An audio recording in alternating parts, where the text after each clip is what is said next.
have helped NatWest double its profits for the first 3 months of the year.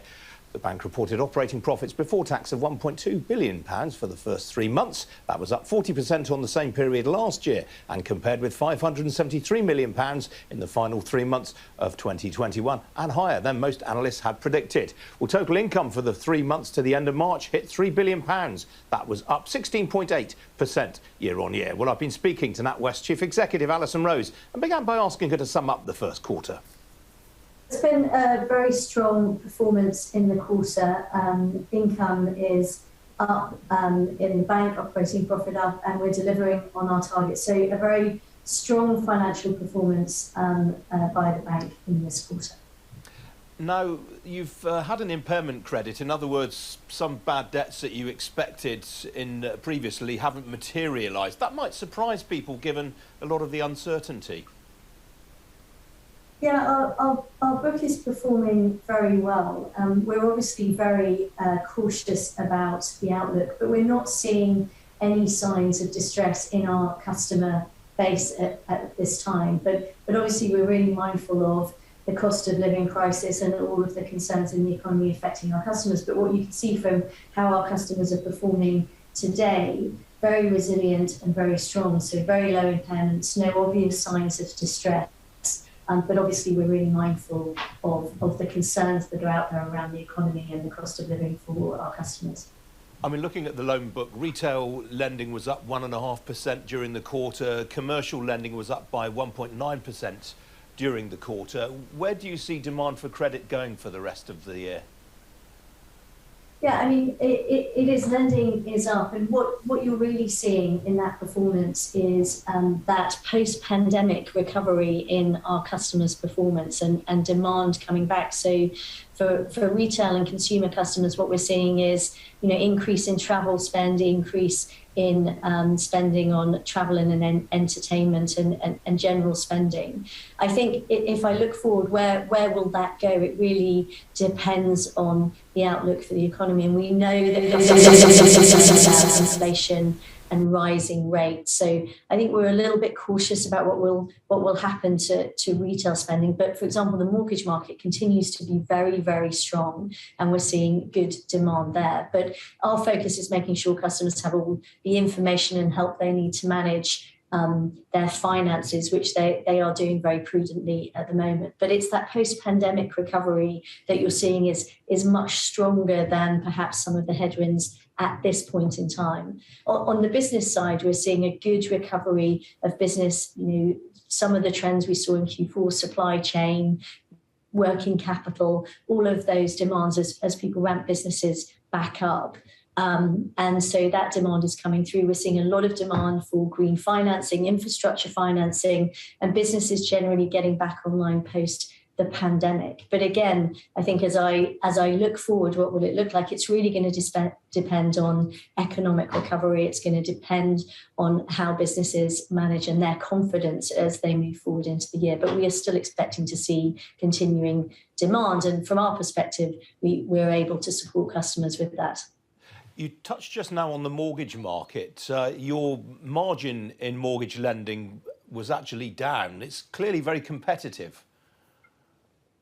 Yeah, it's very competitive. There's a number of dynamics happening in the mortgage market. Obviously, the swap curve is moving quite a lot as well. So it's the dynamic on both sides of the balance sheet, but it is competitive, and we're seeing very strong demand, continuing strong demand for house purchases from customers. So we're making sure that we're balancing the cost of the swap curve and the cost for customers as well. But it remains a competitive market. It remains an attractive market for the bank, and customers are continuing to look to buy homes and invest in property, and we're supporting them with that.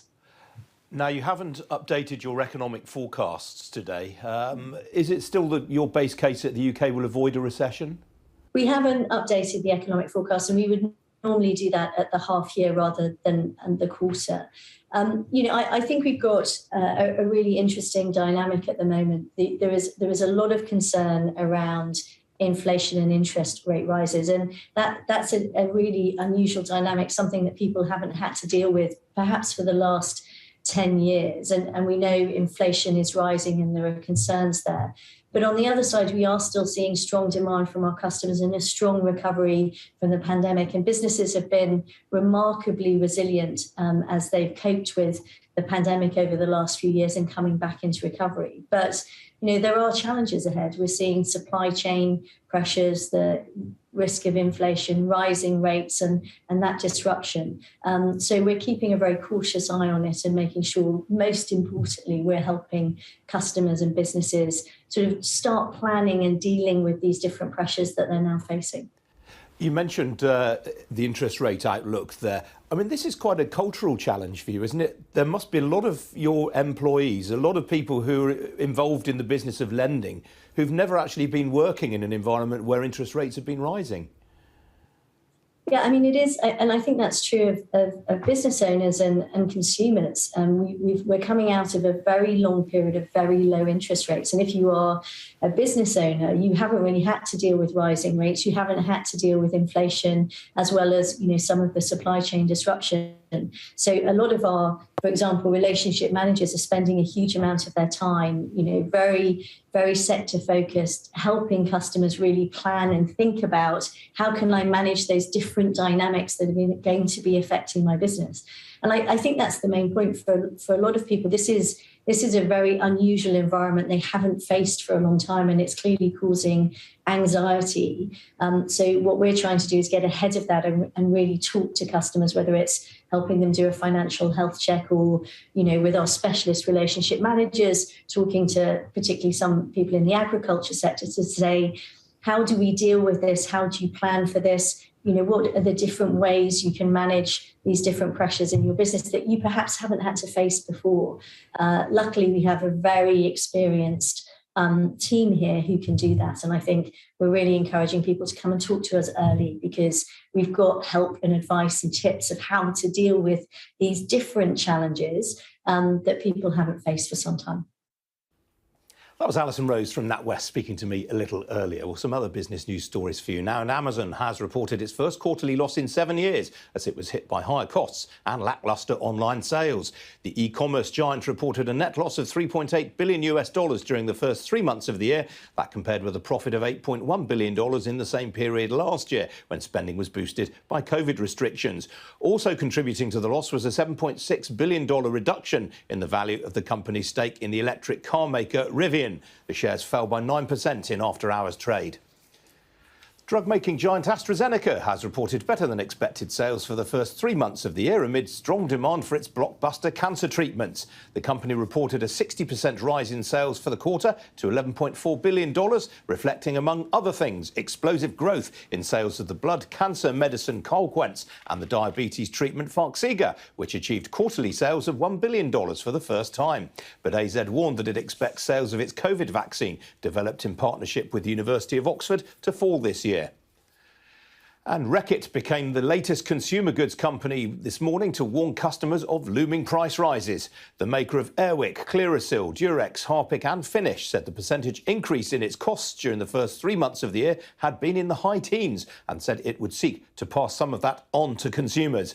Well, it said that its sales on a like-for-like basis were up some 5.6% to £3.4 billion during the period. That was despite a 30% drop in sales of Lysol disinfectant as COVID demand fell away. And Pearson, the world's biggest educational publisher, is buying Mondly, a global online language learning platform, for an undisclosed sum. Andy Bird, Pearson's chief executive, said the deal strengthened the company's direct-to-consumer strategy and supported its ambition to become the global leader in English language learning. Well, the news came as Pearson reported a 7% rise in sales during the first 3 months of the year, reflecting a big uplift in its assessment and qualifications arm.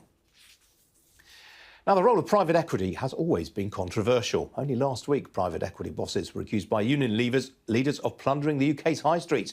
However, a new study for the industry body has found that private capital backs 2 million jobs in the UK, 6% of the total, and more than half of them are based outside London and the South East. Well, joining me now is Michael Moore. He's Director General of the British Private Equity and Venture Capital Association. Michael, morning to you. I mean, the industry does have a good story to tell. Why is it, do you think, that so many people remain sceptical of private equity? Well, I think, as you say, we have got a great news story to tell. 2 million jobs across the whole of the UK, as you were just saying, over half of them outside London and the South East. And by the time you factor in supplier effects and the consumer spend, that figure nearly doubles. And it's a huge chunk of the economy. Look, candidly, we need to tell our story better. We need to make sure people understand. But when you look at where I am today here in Warrington, British Engineering Services was a small part of a huge insurance business, and now, since the carve-out, has been able to invest in this great facility to train safety engineers to go out and do everything from stair lifts to actual lifts, from cranes to different tractors and so on. So a really interesting story of how private capital, private know-how and a long-term vision for the business is able to make it grow. So what would you say to people like the GMB union? We had them on the programme this time last week, and they were pointing out that since it was bought by the Issa brothers and private equity, Asda has become the worst payer among the big four supermarkets. I think in the time since you featured that story, you've seen the wonderful responsiveness of a private business owned now by private equity and the Issa brothers, and they've announced that they're actually going to be matching the same rates of pay as their competitors on the high street. It's one of the features of this industry. Private capital has a governance model that is really hands-on, really focused, not just on providing the money, the capital, but actually the know-how, the sharps that make sure that people are focused on the right bits of the business. And in that respect, I think we've seen a really good outcome. There have been some unfortunate incidents, though, of private equity firms hollowing out businesses. I mean, probably the best-known example, of course, is Debenhams. That's a very long time ago, and also I think that if you look at the whole story of Debenhams, the story was of a business that grew. It had some challenging times, as did many others in the retail sector, and then it ended up being on the stock exchange, coming off. And there was a whole life cycle to that. The truth of it is that if your vision for a business is to hollow it out and throw the husk away after a few years, you ain't going to get the investment or the people to work in that business. The model to this day, whether you're at the early stage investor end with venture capital through to the largest of the big buyout firms, they invest in growth. They want the business to grow because they're looking at a 5-6 year ownership period. And more importantly, they're looking to the next owner of the business who wants to repeat that trick. So anybody who goes into it these days thinking, I can just see what I can get out of this business rather than help it to grow is in the wrong business. And the success of this report showing 2 million jobs across the UK, I think underlines the important part private capital plays in the UK economy now. I mean, obviously, this has been a boom time for private equity. The cost of capital is very low. Are things going to get tougher now? Interest rates are starting to rise around the world? I think we're still seeing a lot of very healthy deal activity, both in terms of acquisitions and in terms of businesses being sold on to new owners. Again, the way in which private capital works, whether it's the venture capital or private capital, is you've got management teams fully supported by their investors who make sure they're looking ahead. So the headwinds that Alison Rose and others were talking about just now are ones that they're factoring in day and daily, and they'll make sure that, as in the great financial crisis, private equity and venture capital-backed businesses are as resilient as they can be and emerge as strong as they can be at the other side of this uncertainty. Michael, very briefly, if you would, please. The government's been looking at changing the rules on workplace pension charges, which would enable pension funds to invest more in private equity. Do you think that's actually going to get through as a measure? We're very hopeful that it will, because not only is it important to get new sources of capital that can be deployed here, like I am in Warrington today, right on the front line of the real economy, but also the next generation of pensioners get access to the really strong returns that you get from this particular asset class. Why should people be locked out of it by the existing rules? The government very helpfully has responded positively to that, and we look forward to that developing very quickly, very soon. All right, Michael Moore, good to talk to you this morning. Thanks very much indeed. Thank you. Well, still to come here on Ian King Live. We'll have a look at how global markets are going into the long weekend. Don't go away.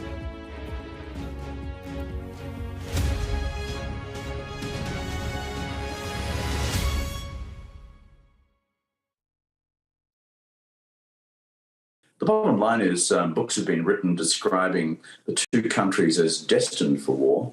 I don't share that view. even though the strategic competition between them is acute and becoming actually stronger as the years roll by. So what I outline in the book is simply the framework for a joint strategic framework between Beijing and Washington, able to create and construct some guardrails, some rules of the road around each other's strategic red lines, so that we do not run the daily risk of crisis, escalation, conflict and war, which currently is very much a risk right across East Asia at present. I don't really like war. I'm kind of a peace guy.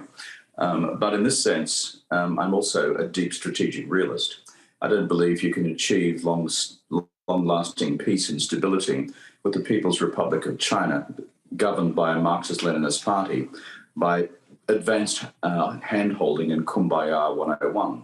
This is a deeply realist book and a deeply realist set of suggestions. Why would the Chinese buy into it? I think the reality is, underneath it all, I do not believe Xi Jinping wants to see a war this decade because in his calculus, China is not ready for it. At the same time, I don't believe the United States wants a conflict this decade. For many respects, they're not ready for it either.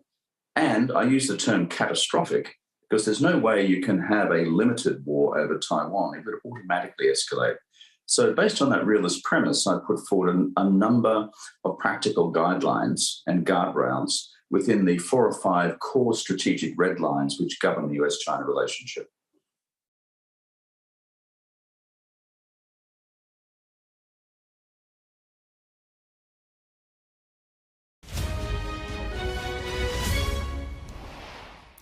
Well, a solid finish on Wall Street last night was followed by gains in stock markets overnight across the Asia-Pacific region. There was a rally in tech stocks driven by hopes of an end to the dispute between the US and China over how the former audits the latter's companies. And that saw the Hang Seng in Hong Kong rise by more than 4%, while there were also gains in Shanghai, Tokyo, Sydney and Mumbai. Well, in Europe, stocks have also traded to the upside since the opening a couple of hours ago or so. Here's the current picture. All of the main indices up in positive territory right now. Talking points in Europe this morning include Electrolux. Shares of the appliances maker are down by 4% in Stockholm. That's after it downgraded its outlook for the year. Well, here in London, the FTSE 100 is also going into the long weekend on a positive note, currently up nearly 1/5% in a broad-based rally. The leading blue-chip gainers in percentage terms are the packaging groups, Mondi, DS Smith and Smurfit Kappa. That follows a trading update from the latter. As you can see, it's up by nearly 4.5%. Outside the FTSE, the sustainable technologies and specialty chemicals company Johnson Matthey. Look at that. The shares are up 21%. They were up 35% earlier on. I wondered for a while whether there might be a takeover approach there. It turns out they may have an activist investor on board there, but a situation well worth watching nonetheless.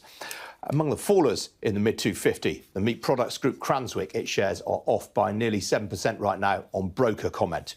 On the foreign exchange markets, the US dollar has retreated from its 20-year high against the euro. And as you can see there, the euro's made something of a recovery, up nearly 0.75% right now against the greenback. Sterling, meanwhile, well, that's also up against the dollar, and it's up by just over 0.1% right now against the single currency. As for the oil price, well, that is currently on target for only its second week of gains in the last 5. A barrel of Brent crude currently changing hands at $109.28 a barrel. That is up 1.33%. Well, joining me now is Victoria Scholar. She's head of investment at Interactive Investor. Victoria, welcome to you. Let's start with Amazon because, I mean, this was a pretty stinky set of results last night. Yeah, clearly, judging by the share. PR Interventions amplifies yours. Organized products and categories for easy access and navigation. Access to global community, especially within UK. Welcome to Gabby Dave Global. We are a UK-based online e-commerce store, the first of its kind with license to trade in African products. Some of the products are clothing brands and all beauty accessories, hair and beauty brands, natural aphrodisiacs, processed and dried unprocessed food. Our mission at Gabby Dave is to connect African and Caribbean businesses to customers globally.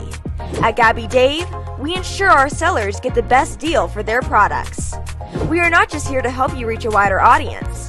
We are also a distribution center to support business growth by fulfilling orders to your customers from our warehouse, making sure customers receive their products on time. We are inviting all Black-owned businesses to trade on our platform because we strongly believe Africans have a unique brand the customer would appreciate globally. So get in touch today and let us make your product and business go far. Here are some of the benefits of using Gabby Dave Global. User-friendly platform, track your shipment, online support, transparent process, multiple SKUs, multiple products, a platform that encourages manufacturers as well as traders. Our marketing and PR interventions amplifies yours. Organized products and categories for easy access and navigation. Access to global community, especially within UK and Europe.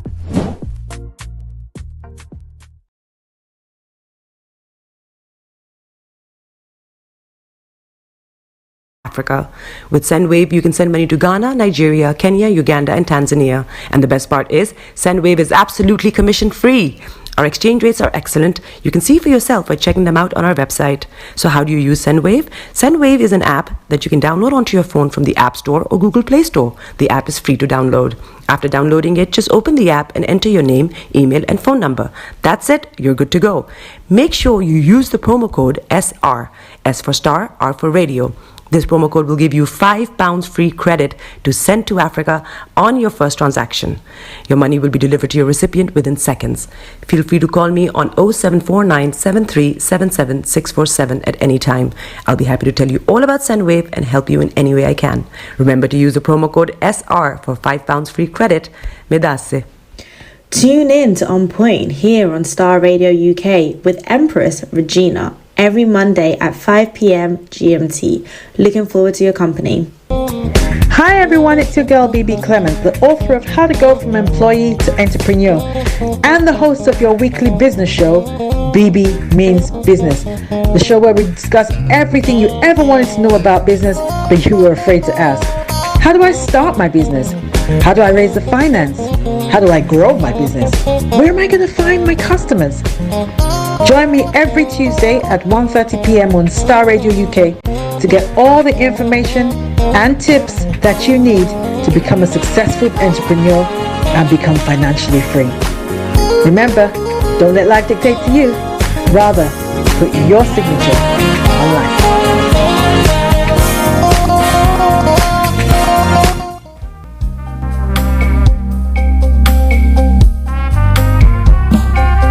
Are you looking for the fastest, reliable, and trustworthy door-to-door shipment company? Well, look no further. When was the last time your family received a shipment back in Ghana on time and in time? You are not sure? Well, Lamb Shippers, we pride ourselves with being the fastest, reliable, and trustworthy shippers you can use. You are assured of a prompt pickup anywhere in the UK by our personnel. They also make sure your items are well packaged to get to its destination in time. When it comes to door-to-door shipment, look no further. Well, Lamb Shippers, contact us on 07939009321 or 07498911820. Or you can visit our website www.welllamp.co.uk. You can also drop us a mail, info@welllamp@gmail.com. Well Lamp Shippers, fast, reliable, and trustworthy.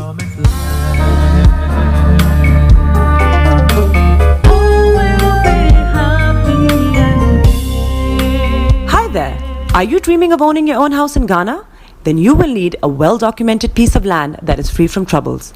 I highly recommend My Africa Property for any size of land that you will need.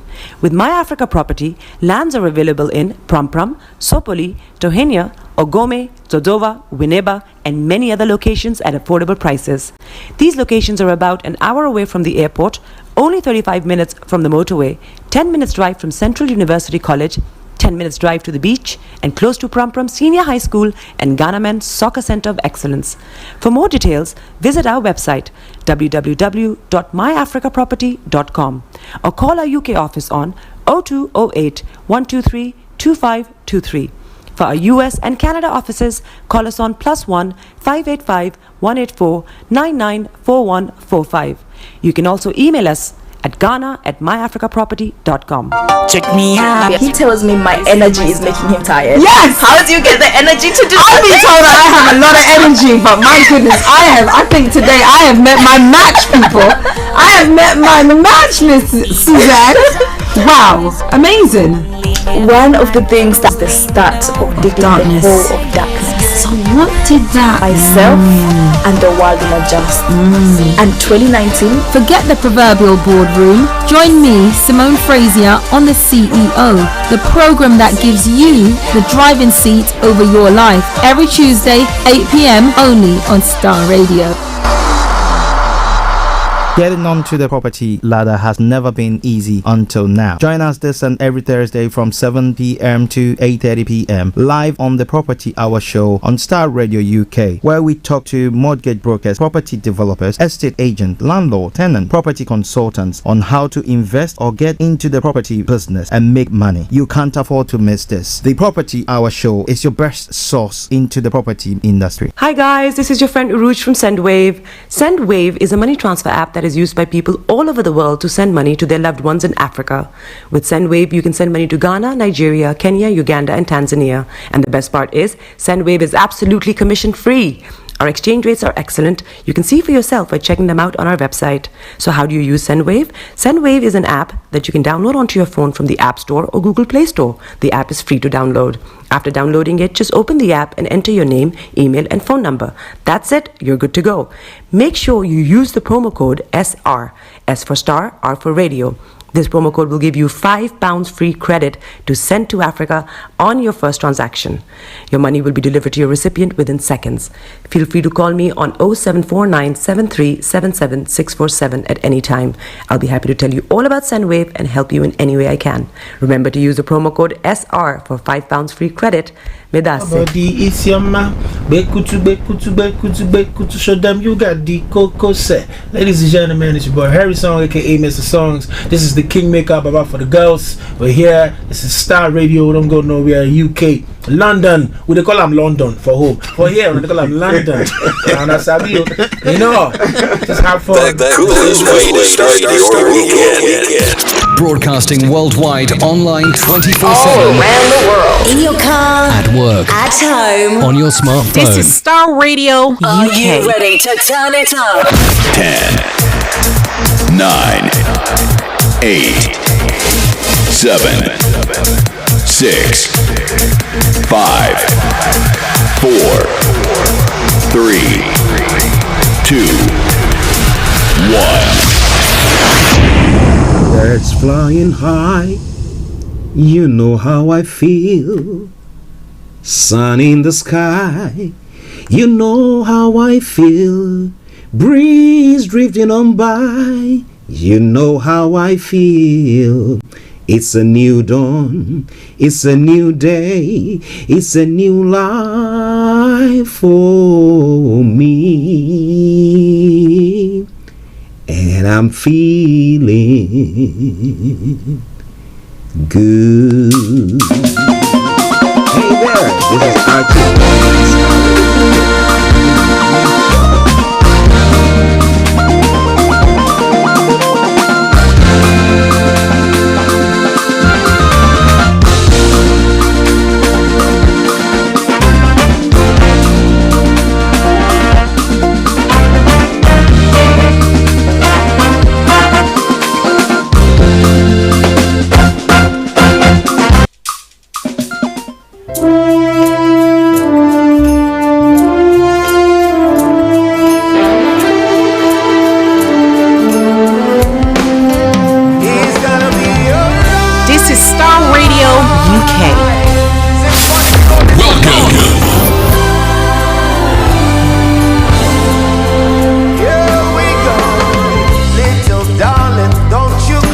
Yes, on that note, I want to say a massive good morning, good afternoon, good evening, good dawn to you, wherever you might be on planet Earth. Those of you on other planets as well, we salute you all and we welcome you to the Friday edition of the morning show. Today is the 29th day of April, the last Friday of the month of April. Tomorrow will be the 30th, and that is the end of April for you. Well, it's been a very, very, very, very, very treacherous journey. The month of April, my goodness. But wherever you are, as the music playing in the background says, don't you worry, everything, don't cry, everything is going to be working all right. Some way, somehow, it does. What about that? I say massive, massive good morning to you. Let me say a special, special good morning to my team this morning. Mr. Frank Davis, Mr. Olayomi Kojo D, Mr. Dan Tabiri, CEO of JL Accountancy Services, and then to the one and only able producer, Mrs. Francis Guy. Massive good morning to you, sir, and to all our wonderful listeners. Amaya Jeringini, good morning to you. Anthony Adedeji, Mr. Kofi Ali Abdul Yakin, massive good morning to you. And let me say a special, special good morning also to Felix all the way in Aberdeen. And to you all wonderful people who have tuned in this morning from the Americas to Europe to Asia to Australia and to the African continent as well. I salute you. I salute you. Thank you very much. It is a Friday edition of the morning show, of course. I remain yours sincerely, the one and only. This is the morning show with Archie. Share the broadcast with your friends and loved ones and invite them to like our pages. Archie on Starr Radio. Nobody does it better. Okie dokie do. Now, if it's the first time of tuning in to listen to us on a Friday, this is how the program goes. Oh, let me say a special good morning to Suleiman Yusuf. Suleiman, he was the first person to join us on the broadcast. The moment the line went live, he was on. Suleiman, I appreciate that. Massive good morning to you and thank you. Suleiman, where are you listening to us from, please? Okie dokie do.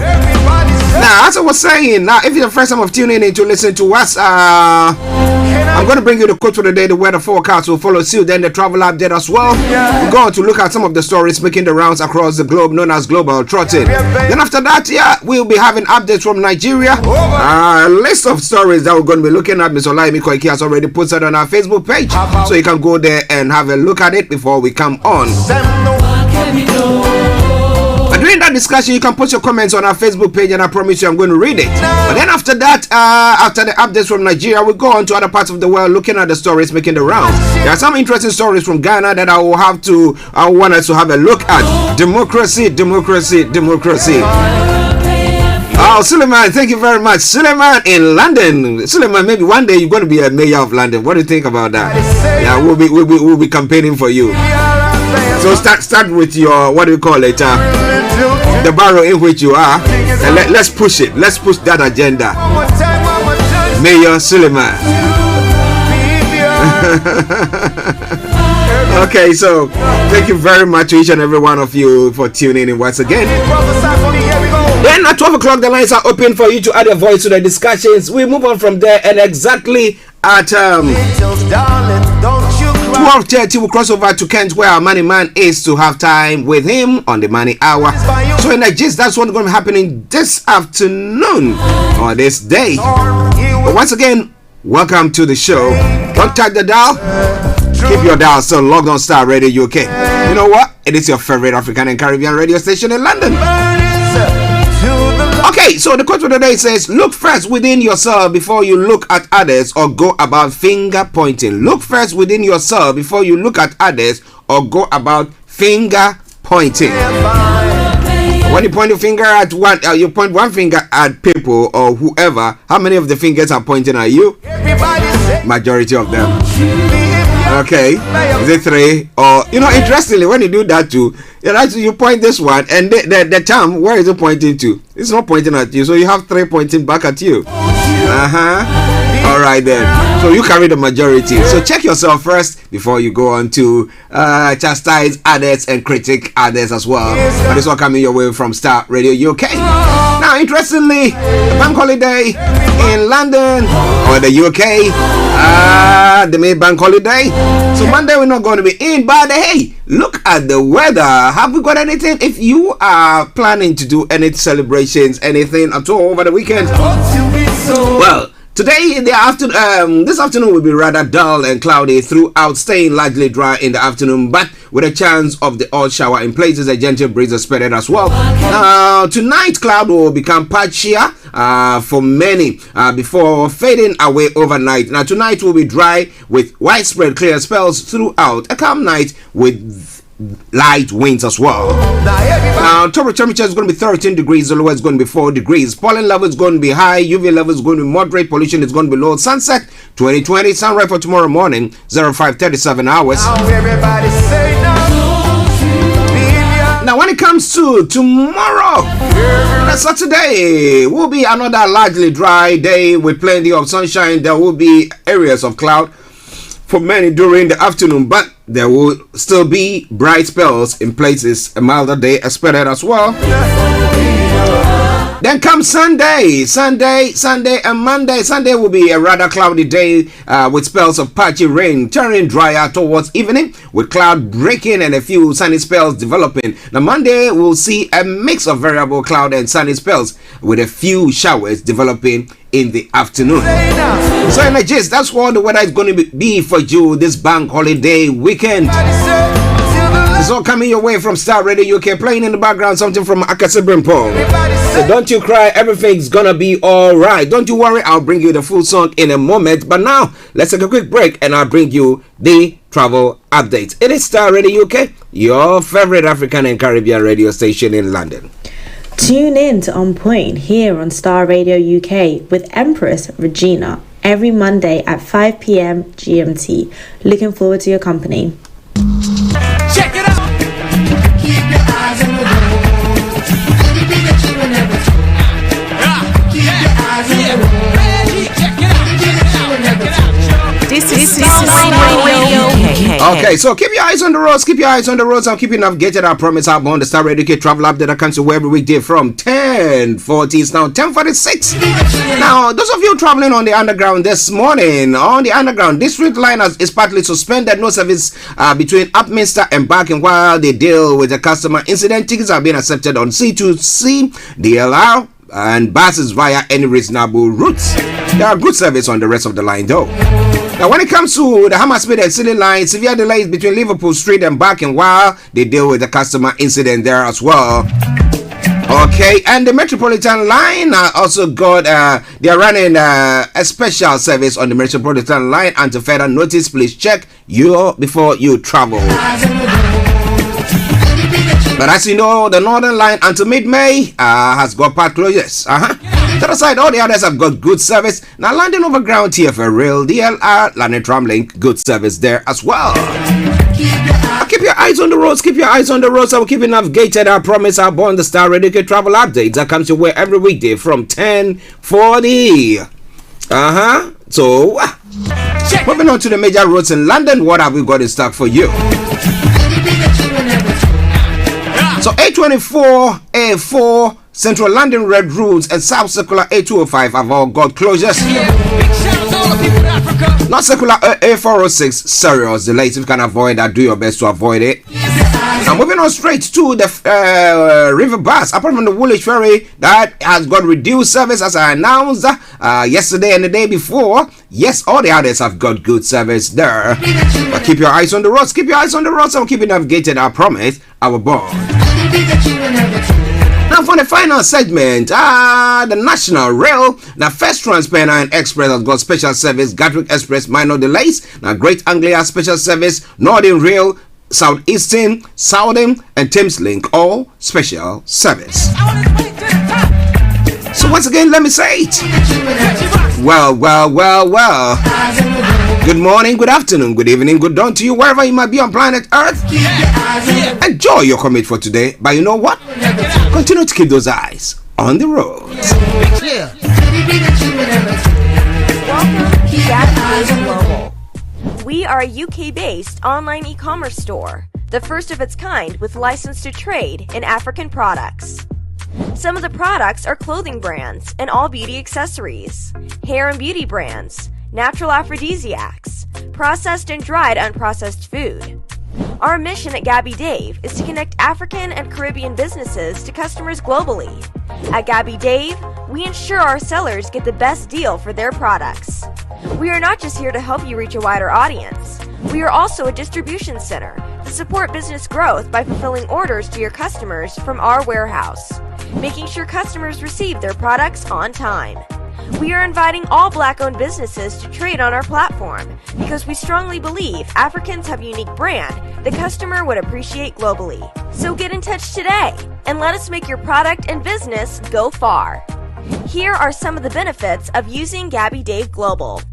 User-friendly platform, track your shipment, online support, transparent process, multiple SKUs, multiple products, a platform that encourages manufacturers as well as traders. Our marketing and PR interventions amplifies yours. Organized products and categories for easy access and navigation. Access to global community, especially within UK and Europe.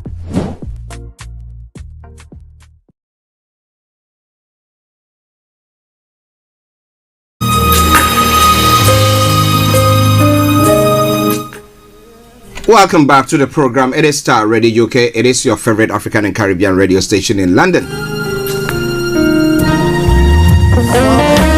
10 minutes to the top of the hour, the time, the morning show, the program, the Friday edition, of course. Your weekend starts from where? Here on Starr Radio UK. Okay, now it's time for us to go global trotting. You are good in the good and the bad. When it comes to what we'll be looking at when Mr. Olayomi Kwaiki joins us exactly at 11 o'clock, the family of a 22-year-old undergraduate at the University of Ibadan, Samson Ajayi, in despair after he went missing while going to work on a construction site in the Aja area of Lagos State. Where is he? Has he been abducted? What has happened to him? You are good. And then a missing Abuja copper found dead. And then student union government of her student union wants government of her alma mater while demanding justice, said her vital organs were removed. My goodness. The NLC has threatened to embark on a nationwide 3-day warning strike in solidarity with affiliate unions in the universities and students. And the police have deployed a bomb squad in Kwara ahead of the Eid al-Fitr. Well, there's a lot more going to be coming your way. Don't you go away. Starr Radio UK. I'm touching on the story that is making the rounds in Ghana as well. President Akufo-Addo has reiterated his commitment to repeal Article 55, Subsection 3 of the 1992 Constitution, which bars political parties from participating in the election of metropolitan, municipal, and district chief executives. Now, Article 55, Subsection 3 states that, subject to the provision of this article, a political party is free to participate in shaping the political will of the people, to disseminate information or political ideas, social and economic programs of a national character, and sponsor candidates for election to any public office other than to district assemblies or lower local government units. Do you think it's something that is good? Do you think that should be done? Well, in relation to the constitution as well, the Economic Fighters League has reiterated its call for a new constitution for Ghana on the occasion of the 30th anniversary of the adoption of 1992 constitution. The call comes on the back of the address by President Nana Akufo-Addo marking the historic milestone in the life of the current constitution. Speaking this morning, Fighter General of the League, Hardi Yakubu, noted that piecemeal changes to the constitution will not cut it. In response to calls for amendments to the current constitution instead of a new one, the constitution is broken. It's completely broken beyond repair, he emphasized on the pulse. You go to Nigeria, and the Nigerians are saying that their 1992, is it 99 or 92 constitution is also broken. Well, everybody's saying that the constitutions are broken, but we'll be telling you more about that. But interestingly, the president of Ghana went on further to say democracy under the Fourth Republic has been good for Ghana. as it has banished the specter of instability that disfigured much of Ghana's early existence. Now, addressing the nation on the Thursday, the 28th of April, in commemoration of the 30th anniversary of the holding of referendum that approved the 1992 Constitution, President Akufo-Addo noted that prior to 1992, Ghana had sampled almost every form of governance known to man. So my question is, do you think that this democracy that we are experiencing or we are practicing at the moment is worth living for? Well, he has called on people who have been calling for uprising coup d'etats because they think that they are not. But do you think, I mean, it's as I want to say, a handful of people are enjoying, others are not as well. The others are desperate. I'll be looking into those stories in a moment. It's all coming away from Starr Radio UK. It is your favorite African and Caribbean radio station in London. Equatorial Guinea to prosecute owner of sunk oil tanker fraudulently flying country flag.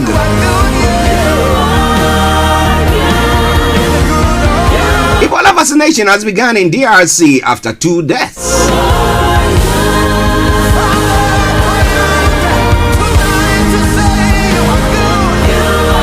In Egypt, over 3,000 prisoners have been pardoned. Who are they? Are they part of the Brotherhood? We'll be looking into all that in a moment. But it's all coming away from Starr Radio UK, your favorite African and Caribbean radio station in London on a 29th day of April, the year 2022. You are good in the palace of peace. When it comes to some international stories, still, Ukraine conflict cooled last year's NATO once. Deputy Secretary General Messier Gianna says that the West must prepare for the long haul. All my trouble. Two UK aid workers have been captured in Ukraine, says the NGO. The volunteers were detained at a Russian checkpoint, according to an aid organization. Did they have arms on themselves? What did they have on themselves? If they were armed and stuff like that, I would say okay. But if they didn't have anything of the sort, and you could see that it was just volunteering, then I think it's a matter of time they need to release them. The Virgin Islands leader has been arrested in U.S. drug sting. The British Overseas Territories Premier Andrew Fahey is detained by agents posing as cartel traffickers. What is all that about? I will bring you more on that front. Black children overpleased in schools, report says. The black children are viewed as less innocent and more adults, like a report is saying. More of those stories going to be coming your way. It is Starr Radio UK. I hope you're enjoying the music playing in the background. But let me switch on to another basher from the Better Revival Choir featuring Pastor Helen Yorson, and it says Savior. I need a Savior, and I know that you also need a Savior, and the whole world need a Savior at this time. But whatever it is, continue to keep your dials so logged on Starr Radio UK and enjoy this tune.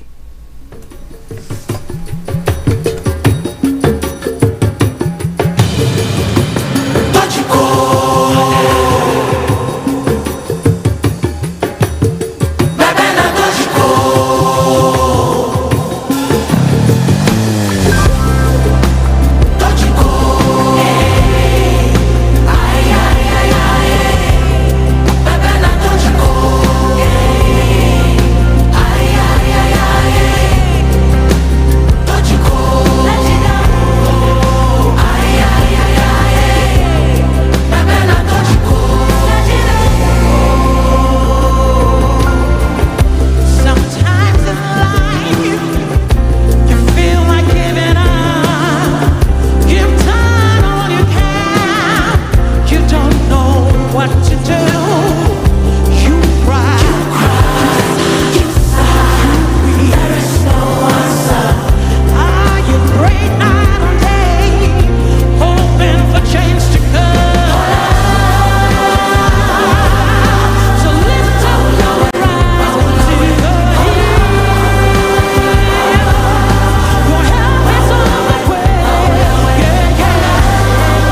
Radio UK. In your car, at work, at home, on your smartphone.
in your car, at work, at home, on your smartphone. This is Starr Radio UK.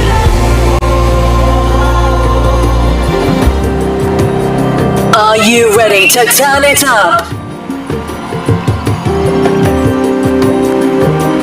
Hallelujah, the helper is here, the king is here, the savior is here. Lift up your eyes, your help is in the name of the Lord, who made the heavens and the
Radio UK. The king is here, the savior is here.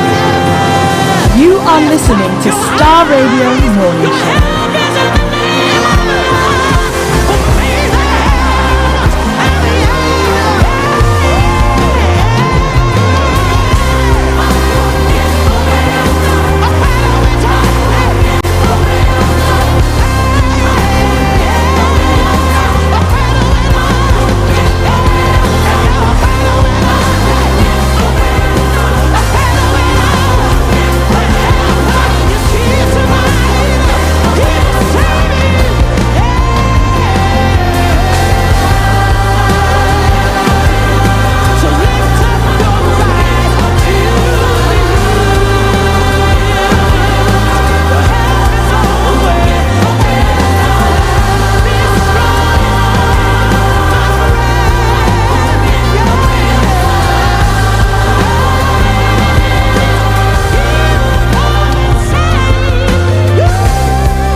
Well, that is holla holla for you from the Betty Revival Choir.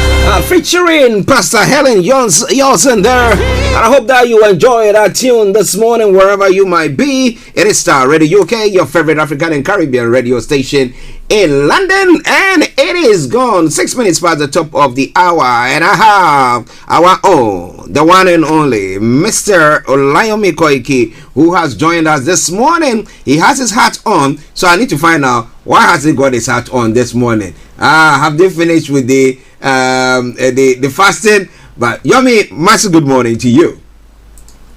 Well, it is a very good morning to you back in the studio, Mr. Archie. Good morning to all our listeners and viewers from around the globe, and we welcome you once again to Starr Radio UK.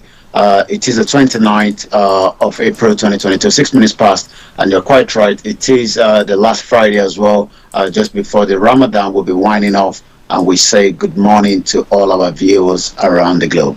Okay, interesting. So when does the Ramadan run off itself?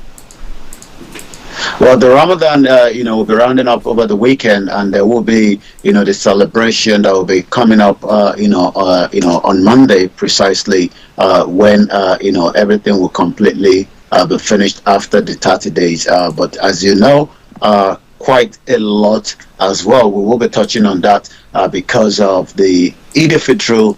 There is quite a lot of information, especially to the members of the public, in discussing all that. If you just take off for 30 seconds so that we can adjust the lighting a little bit, and then we'll come back again to you in the studio. No problem. Listeners, Mr. Olayomi Koiki bringing you updates from Nigeria. A bit of disruption there, but he's trying to sort it all out nicely for you so that you can enjoy the live feed from our North London studios where he is based. Now, I think he's well seated now, so let's go back to him. And for the sake of those who might not, they are not Muslims, don't really understand what it's. So what would this festivity be about? What's special about this festivity? Well, it is special in the sense that millions of Muslims from around the world will be celebrating the Eid al-Fitr celebration, which is 30 days after the Ramadan fast. Fasting is just one way, as you can also look at it, for those that do not have enough to eat or those that do not have enough to drink. So you can just literally have what they feel when you don't have the intake of food, as you can imagine. So for 30 days the Muslims goes into what we call the fasting that starts just before dawn, and then they break just after the darkness as well, depending on what part of the globe you are. So and it's been going on for thousands of years, and across the globe people use that as well as a kind of a solemn, to pass the message of the what you can call, the humanity aspect of it, because when you look at the world that we live in today, especially like Nigeria, Nigeria still remains capital poverty of the world. That means those that do not have enough will continue to struggle, for food, and that's one of the reasons for this kind of events that happens around the globe yearly. Yeah, okay, that's quite interesting. Thanks for that information. I've got something out of that. But so let me wish all our Muslim listeners, those who were involved in the fast and those who have not been involved. I know we have various things, so if somebody's not well or something, they are all exempted and stuff like that. Wherever you all are, we wish you a happy Eid, because I will not have the opportunity to wish you over the weekend. So we wish every one of you, our listeners, our Muslim listeners, we wish you all happy Eid. Okay, let's see whether Mr. Olayomi, I think today he's suffering with his feet there, but it's good. Now let's quickly go straight to Nigeria, where in Kwara State the military, or they've deployed some police deployed bomb squad in Kwara State ahead of Eid Fitr. Now I remember that yesterday, whilst we were talking about is it the DSS or what, the security agencies signing a word of warning that there could be some attacks? Is it in line with those attacks? That's why they've deployed this police presence in Kwara State? Well, you're quite right. Yes, it is still in line with it, because if you remember, like you said yesterday, we were reviewing the insecurity in the country, and since the government has declared already the bank holiday for the Eid al-Fitr, also in Kwara State, there will be police deployed bomb squad. That means it is not a joke as usual because of the insecurity in the country. Police command in Kwara State has assured Muslim faithful and the public that its operatives are ready to ensure the Eid-free Eid al-Fitr celebration. Why are they concerned? Just about some few weeks ago, there was a police station that was attacked, and that was pinned to the ISWAP terrorist group. And that shows that, and Kogi State is just about some few distance away from Kwara State. Also, we know most of those axes. I remember an individual that was kidnapped was explaining how it was kidnapped just around the Kogi axis, and they had to walk all the way back to Ondo State, which is quite a lot of kilometers. So he, according to the statement that is coming from the police spokesman Okasami Ajayi yesterday, has assured that the command will ensure that the Eid al-Fitr celebration, which will mark the successful end of the Ramadan fast, is celebrated without any glitch. And I'm sure that is going to also be happening across the country, especially in the northern part of Nigeria.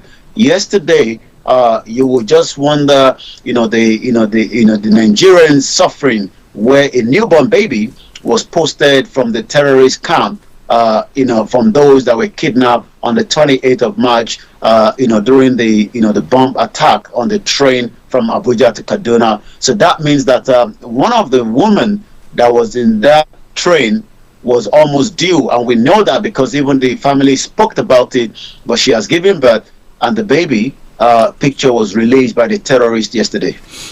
Wow, listeners, it is Starr Radio UK, your favorite African and Caribbean radio station in London. Yesterday, whilst we were running the discussion or the updates up, then I chanced on the story, but we had already gone off. So with the update, I didn't mention it on air, and that was pertaining to, because I'm saying this in line with this baby who has been posted from the terrorist camp.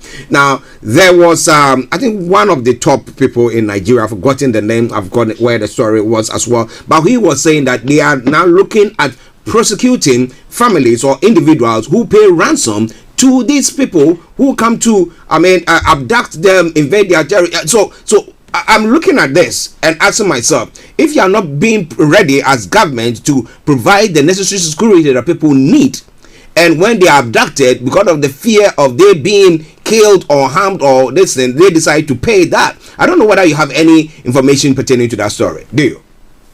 Well, you're quite right. There is the law that that says you would not pay the terrorists should you or your family be kidnapped.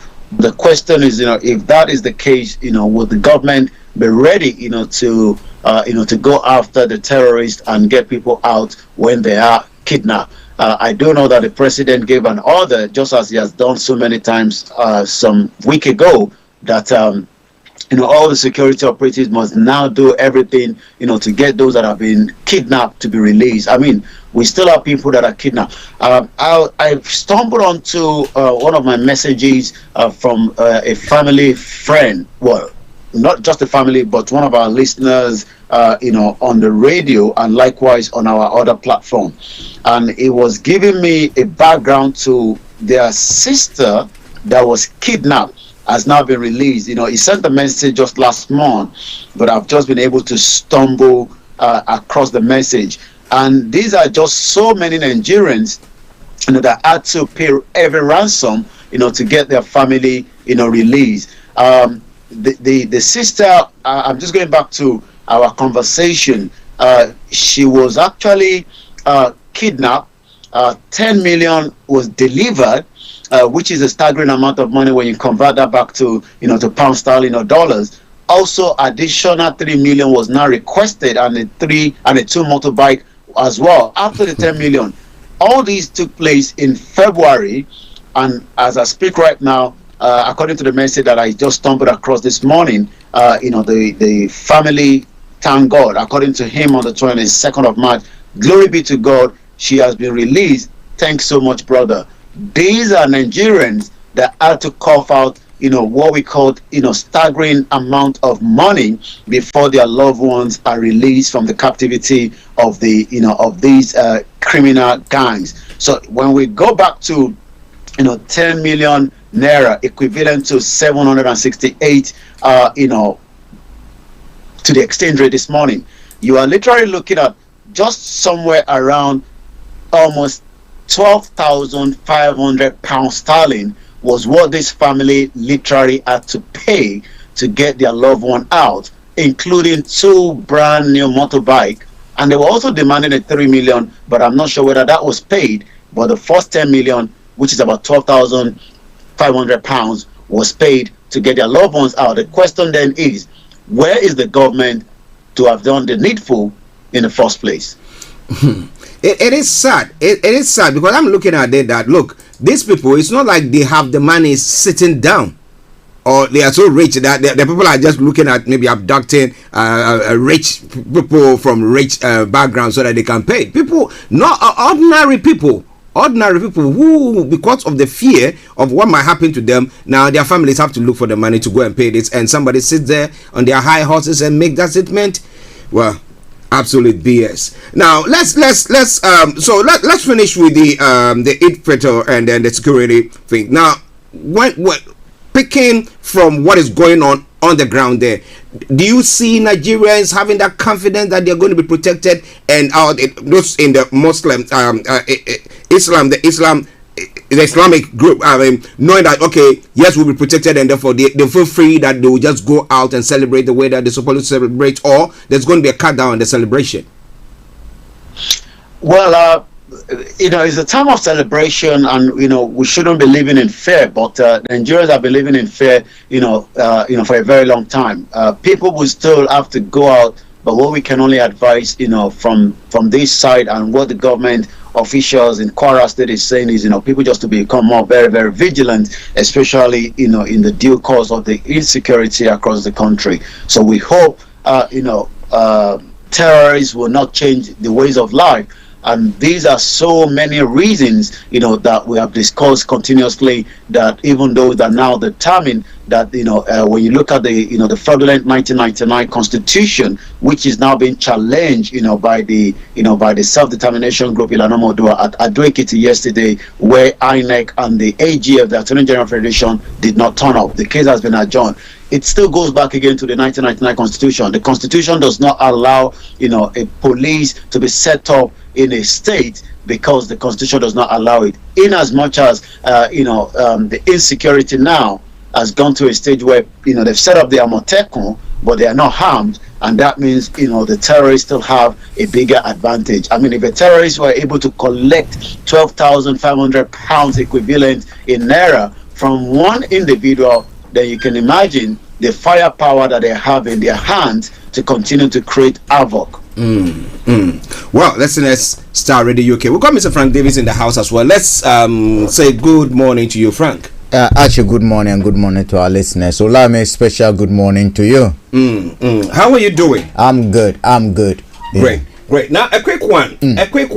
Now, this insecurity issue that is going on in Nigeria, plus the Eid Fitr thing that is going to be happening over the weekend. And yesterday we had some big man there sitting on their high horses say, okay, listen, just bear with us. Okay. Yeah, let's go. Yeah. Some individuals saying that, well, people who pay ransom to this terrorist group or abductors will be prosecuted and stuff like that. I know people want to go out to celebrate. Yeah. Okay. Now, under such situation, what do you think Nigerians the Muslims in Nigeria should do now? Should they go out to celebrate, especially when they know that government cannot actually protect them? Yeah, they should go out to celebrate, but in doing that, we all have to be exceptionally careful. I wouldn't go to celebrate alone. They have to go out in groups. That is what we say. But we shouldn't allow the terrorists to determine to take control totally of their lives. On the issue of people who pay ransom to be prosecuted, the question need to be reduced to individual level. A person who makes that comment will have to be looked straight into the face, and asked, if your daughter, if your son, if your wife, if your mother, and if your father is kidnapped, what will you do? Will I pay ransom to get my father released? I would do 1,000 times. Will I pay ransom to get my daughter released if that's the only way when the security apparatus are now helping me? I will do 1,000 times. Assuming Buhari's son is kidnapped today, what do you think will be the situation? The whole of the Nigerian army. The whole of the Nigerian army. But if my daughter, my son is kidnapped, will I have a police officer going to sacrifice for me? So at the end of the day, those who have the means to pay, I don't think, look, we should accept, even the state should be reimbursing them. Because at the end of the day, the breakdown of the security has led to this. We're not talking about one kidnapping today in a month. Kidnapping do happen. But when we have it occurring on a daily basis to a point where even a bandit leader can threaten that, look, if you do not compensate for attacks on my family, I'm going to kill about 300 people, and the security see the idle, not telling us what they are doing when they know the location of that person. I mean, I wish to hear what the courts who will be sitting on such cases will say, because at the end of the day, it's madness. You can't protect us. We do everything to secure our loved ones. You're telling me you're going to punish me for that. So are you telling me that you are known that okay, I mean, come and kidnap? No, actually, it doesn't make sense. I mean, from a perspective of say, okay, you will be encouraging more of ransom takers, these kidnappers, if you continue to pay. I understand that logic, but actually, what is the alternative? What is the alternative? What is the alternative? USA, they don't pay ransom, but they do. Yeah, they do. They do. Didn't UK pay ransom the other time? Well, listeners, it is Starr Radio UK update from Nigeria. We have Mr. Olayomi Koiki in our North London studios, Mr. Frank Davis with me in the studio here. I'm Archie, and we continue to bring you all the other stories. But let's go back to Mr. Olayomi Koiki. Yomi, the family of a 22-year-old undergraduate at the University of Ibadan, Samson Ajayi, are in despair after he went missing while going to work on construction site in Aja area of Lagos State. So how is that particular area? Is it that area prone to kidnapping and all sorts there? I don't know whether Mr. Olayomi Koiki can hear us. I think today he's having connectivity issue. He's having a bit of connectivity. I think now he can. Yomi, are you there? Okay, listeners, just bear with us. Let's bear with us whilst we get Mr. Olayomi Koiki back on. Yes, I think we have him back on now. Okay. Yeah. Hello, Yomi. Yeah, I can hear you. Okay. Yeah. So about this 22-year-old undergraduate, what information do we have? And that particular area, Ajayi area, is it an area prone with abduction or killings or stuff like that going on there? Well, this is actually in Lagos. It's not the first time that people are missing and killed or found to be used as ritual in Lagos State. Let's take you back to the public transport, the BRT, where a young lady Bamishe was traveling after work as a fashion designer to meet her brother. Went on to what we can call the London bus, equivalent in Nigeria, in Lagos precisely, and she went missing. But the good thing was she was able to communicate with one of her friends until her family were now able to pin the vehicle number. And then, eventually, the Lagos State governor had to bow down to say, yes, there was, a missing person, but it was not just a missing person, it is a ritual case. What has happened to this 22-year-old undergraduate of University of Ibadan, Samson Ajayi, despair after he went missing while going to work on a construction site in Aja area of Lagos. Remember, Lagos State is not the northern part of Nigeria. Lagos State is not in Sokoto, where we have, Zamfara, Bauchi, as we speak yesterday, Bauchi is on curfew, most of the, the area in there. But how could we have, someone go to work and then it becomes missing? According to what we know, this incident has occurred, as far back as the 9th of March. Again, these are issues when incident occurred. I was literally told, the 4 children, adult, they're not children because they've actually graduated from the secondary school, in those states that were electrocuted, happened last week. But the news is just filtering back into, the diaspora, after how many days. So if this has happened, it looks like maybe the family were probably going through the spiritual cleansing as we do, rather than, asking question, how did we have a son missing on a construction site? Samson's uncle, Taiwo Ajayi, said the victim stayed with his parents in Alagbado area of Lagos State due to the ongoing strike by the academic staff union. So definitely, these young boys should have still continued to be in university, but because they're on strike, then probably maybe a bit of extra money, he decided to work on the construction site. He explained that Samson went to work on the construction site so as not to be idle, adding that effort by the family to find him were now abortive. The relative said he suspected foul play from the co-workers on the construction site. The question is, is he missing from the site, or was he right on the site? Something happened, accident happened, or what do we know? Taiwo said his colleague reported his absence to his mother on telephone on Thursday, March 10, and his mother went to the construction site. On getting there, we made calls, searched everywhere, but we could not find him. Since his colleagues are yet to report the case to the police, they decided to report at Ogbomo police station, but were told to come back the following day, which is Friday, the March 15. We later wrote a petition to the Lagos State Commissioner of Police, Mr. Abiodun Alabi, who said the case should be transferred to the Criminal Investigation Department in Yaba. The police arrested some suspects, including the site engineer, 3 security guards on the site.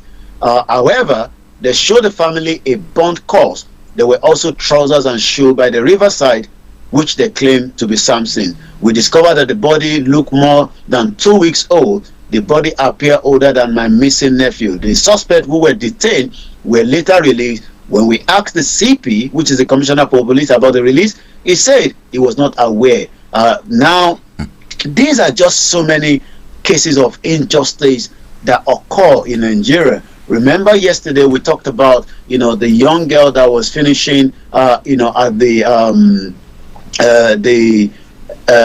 Meduguri University, if I'm right. And now the body was found with a private part missing already. Now the SUJ, are thinking of having, a strike, a protest around the question again is, it's not just about the the terrorists. We're now also having the pickpocket of so much activities of insecurity. Could it be due to the economic? Could it be the failure of the government and the state? And most of them are now in Saudi Arabia praying to God. And the question is, how do God answer people like such when you've not done the needful back in the country? Because I already saw as well, Kano State Governor Gandude, also in Saudi Arabia, just as so many of them that have traveled there, for the last 10 days of the Ramadan. I come back again to you in the studio. It's 11:29 a.m. Yes, it's sad. It's sad what is happening in Nigeria, because what I want to find out is when it comes to ritual killings that take place. Okay, it could be an ordinary accident that is taking place, but we have the rampancy of ritual killings. The frequency of which occurs in Nigeria is just. Do we have the police able to call it, investigate? Actually, don't talk about the police, because from the report we are even hearing, if you are a police officer properly trained and you listen to the accounts that are coming, you will be so troubled and you'll be ashamed. And if you're a police officer in Nigeria, you should be ashamed of yourself. One, someone got missing. You claim to have identified a body, a bent out body. You went and showed the families of that body. The question we had was any DNA done to even ascertain even that the body you are showing the family match or is that because you have the family, you have the family over there. So on what basis were you showing that bent body to the family? Secondly, what investigation led to the arrest of those people now that they have been released? What evidence did you gather? Or is it because it was a construction site and the man was reported to be heading toward the construction site, and therefore each and every one that was at the construction site at that time is a suspect, warranting an arrest? How about if the guy did not get to the construction site in the first place? So at the end of the day, I am not convinced that the police in Nigeria, and like most African countries, are actually positioned to do a good job or psychologically psyched to do. What in Uganda or Kampala that they say about 200,000, 2,000 police are mentally unfit to be police officers? So I think that's an issue. When we talk of ritual killings, actually it is not only about Nigeria. Yes, the population in Nigeria and the fact that we do get news updates from Nigeria. That's why probably to my son, we know of what is happening in Malawi. We know what is all these albino issues and other things. It's something that, but the question is, look, what are the security doing to root out some of these criminals that are behind it? You go to shrines. Some of these shrines that people go to, we know they exist. Have we audited what they do over there? Or it's because it's spiritual realm? So we don't have anything to do. Because most of this, if you look at those that occurred in Ghana, they will tell you they spiritually sent people, or it was because of this person advised that we should go and that is exactly what is happening. Ritual killings. Someone will tell you, look, the big boys themselves are involved, so it becomes difficult to even put in a proper security system to be able. But I'm just ashamed about the conduct of the police in this very case, because the distress you're causing to the family, that alone, the torture. You go and show them a body that apparently is even not that their sons. Their sons. Even if you've done a proper DNA, that's a body that is lying over the human being. If not anything at all, you should be able to be tracing the family of the person who was found there. I get it. It's shameful. It's shameful. Well, listeners, it is Starr Radio UK. It is your favorite African and Caribbean radio station in London. Yes, Yomi.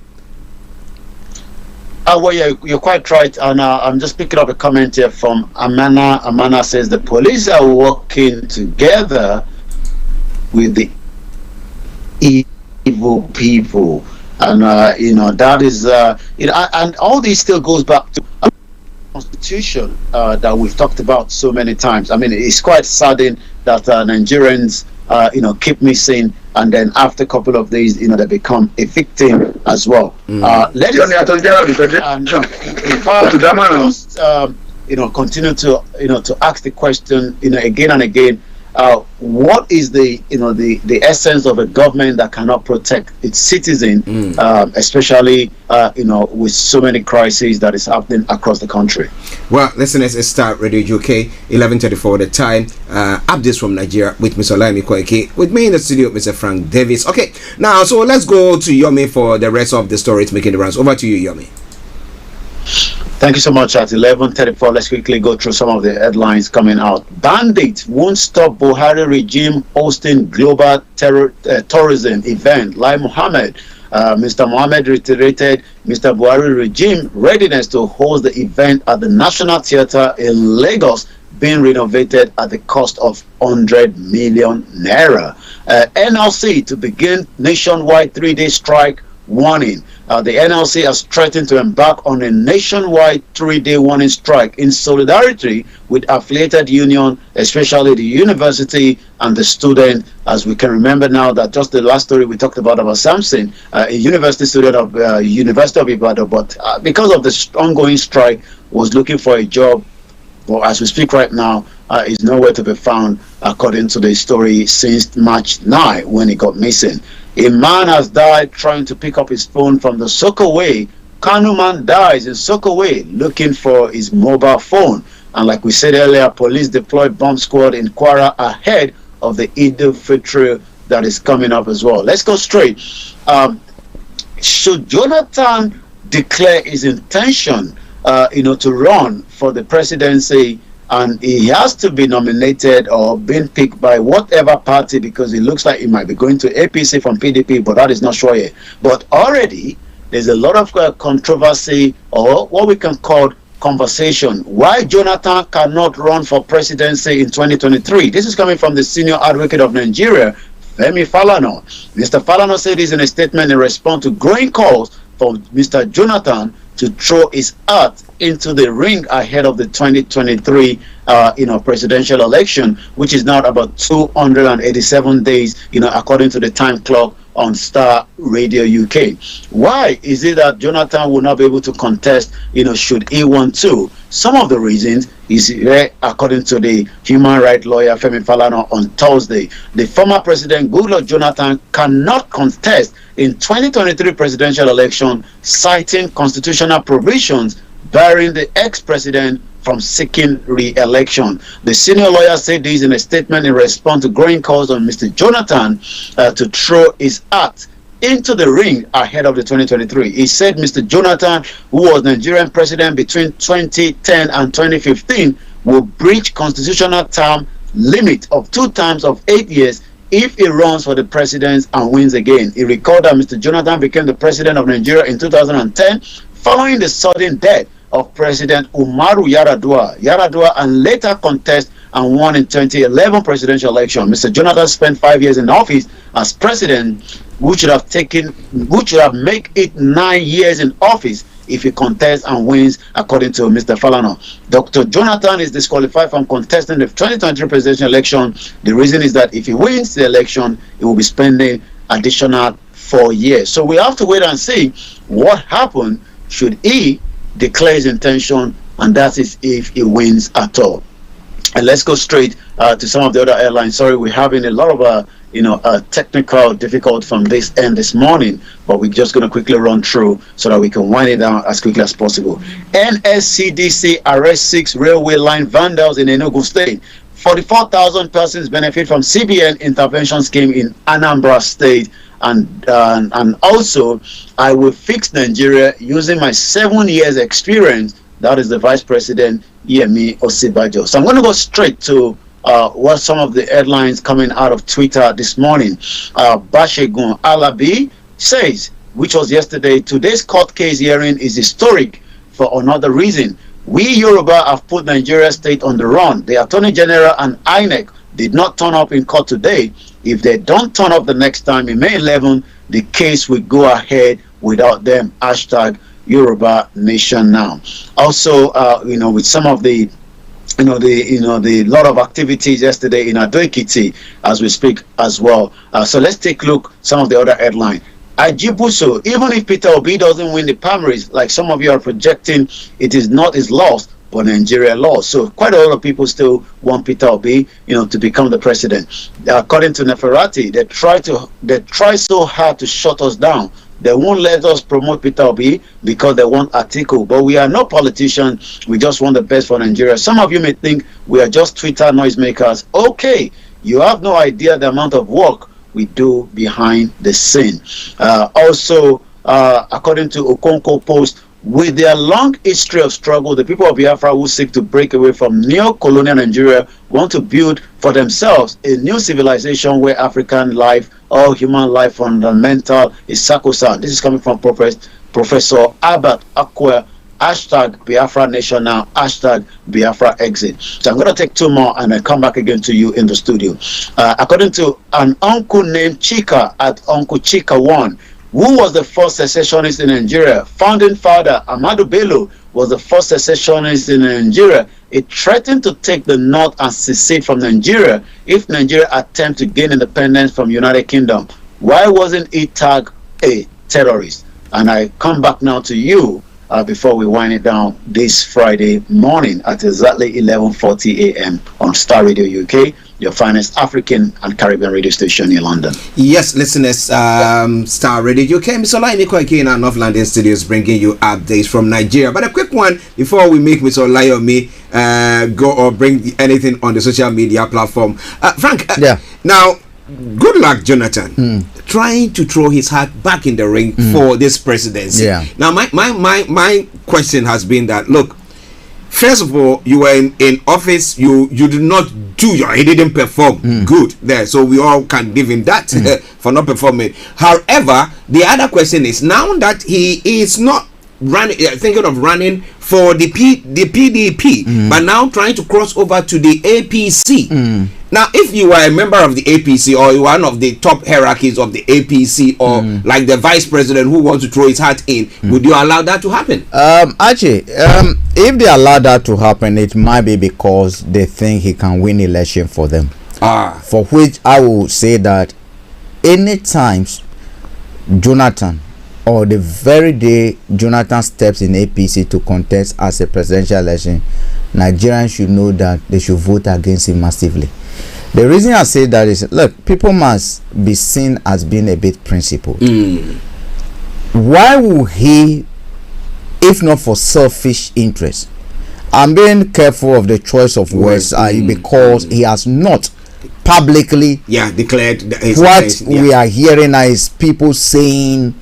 I mean, he's thinking, but we've not gone to his mind. He has not spoken, and therefore we cannot emphatically say that Jonathan has declared his intention. Jonathan believes it from the southern part. Yeah. Unless he's doing a deal with Buhari to want to go in there, and it will be like cake, a tennis ball. These people have it for some time. There's agitation from this area. Throw it to them. Meanwhile, the people around the table, at the crucible table, that are clapping, are sharing champagne, sharing wine, are the same people. And Nigerians must know that I do not. Actually, I still believe until I hear from Jonathan, I'll hold my breath. I don't think it's going to happen. Well, it will not happen. Okay, Frank thinks that it won't happen. It will not happen. Jonathan on the ticket of APC, nah. Nigerians say Nalalai. You're missing. You're smiling. You think that APC will accept Jonathan? Not if APC. Actually, Jonathan himself, will you be taking Nigerians for fools? Mahama, no, actually take it for that. Mahama now telling us that he's going to stand the ticket of MPP. Hell no. Actually, it's not going to happen. Okay, let's hear Olayomi. Yomi. Well, I mean, you're quite right, Frank. Maybe the weekend will be when Jonathan would declare, and we come back on Tuesday because we're off on Monday, and they will probably review that. But I will never trust the politicians as far as even if a constitution according to the human rights lawyer says that yes, it will be.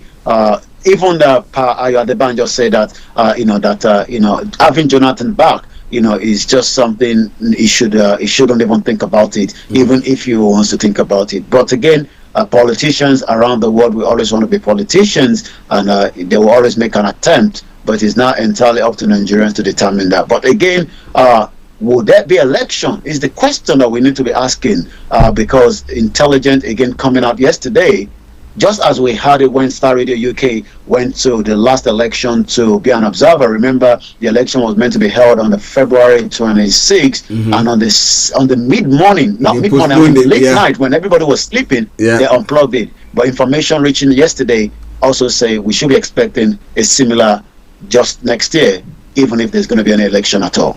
Okay, listen to Starr Radio UK, Mr. Olayomi Koiki, Mr. Frank Davis, Archie. Now let's go to the social media platform. What is happening with social media, and then we can bring the updates to a close. Over to you, sir. I'm just going to touch on, because we talked about a few of them just earlier on, but I'm just going to take one extra as well. The ordeal of Nnamdi Kanu is not a Nigerian domestic issue. This is coming from at Joe Injoku1. He's a British citizen who never identified as a Nigerian. He was traveling on a British passport when he was kidnapped on a foreign soil in Kenya. At Catherine Lang, which is the ambassador representing the United Kingdom in Nigeria, post the trade deals for now. Assist your citizen. That is coming. Also, the Nigerian Army breaking Guerrilla troops of Operation Desert Sanity neutralized several ISWAP and Boko Haram terrorists, including the emir and the spiritual head of Gauta, during an aggressive clearance operation around Majo in Borno State. This was on the 28th yesterday. Arms and ammunition were capture. So a very good one from the gallant soldier as we speak there. So again, breaking Nigerian army kills ISWAP, Boko Haram spiritual leader, which is exactly what we just said earlier. I'm just going to leave it there, come back again out to you in the studio. But on Tuesday, when we come back, we'll see who more is contesting for the president of the Federal Republic of Nigeria. But from this side, Aziz, watching us all the way from Florida, says good morning to you all, and also Yoruba Kingdom now. Mrs. Comfort says there shall be no peace for the wicked. Let them go to the moon or sea. Their days are numbered. Pastor Mo says, I can't laugh, but these so-called politicians in Nigeria are very dirty. Also, a very good morning to Mr. Dioshun all the way in Abeokuta, and Leslie Kanofik says Yoruba Muslims are good people. I know many. She also talked about the traditional rulers have been brought in Biafra land. I'm thinking it will be happening in the southwest too. Greetings and loves always from the queen of my Gopin Ugaraku frog tribe. So okay, Olayomi, one question. Yeah. Is Jonathan an Yoruba man?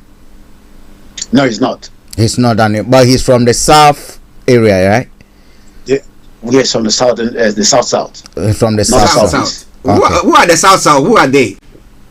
The south are the from the middle belt area. We have the southeast, we have the middle belt, then we have the northwest, we have the northeast, and then we also have the southwest. The southwest tends to be all grouped in one, but then the south is now more divided in terms of the indigenous people. So where we talk about the indigenous people, we talk about the Jonathan will be under the Bayelsa other area. So the Bayelsa okay. Is that Akwa Ibom area? Yes, all those areas are more of the south. All right. Yummy. Let's say thank you very much. This one I can bet my money on it. That Jonathan is not coming up. This one I want to take a bet on it. This one be one of the most political. What do you call it? Suicide. Somersaulting ever to have been seen in modern world history. Come on. Okay, Yummy. Let me say thank you very much before you go. Well, don't go anywhere yet because you still have Frank and Archie to take you through the rest of the program. It's going to be May Day very soon as well. There will be quite a lot happening across the globe. And I'm also aware that there's a lot happening as well in the UK. We'll be covering all that on Starr Radio UK and all other platforms as well.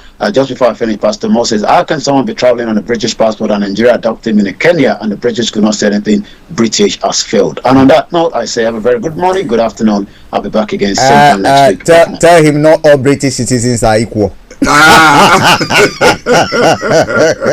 Some can be in Afghanistan or in a refugee camp and their citizenship can be there. So in them they cannot hold a passport, and this is serious because at the end of the day, I mean, they should go to our brothers and sisters again. Yeah. Especially those of us who obtain passports calling ourselves British and therefore trying to misbehave. Yeah.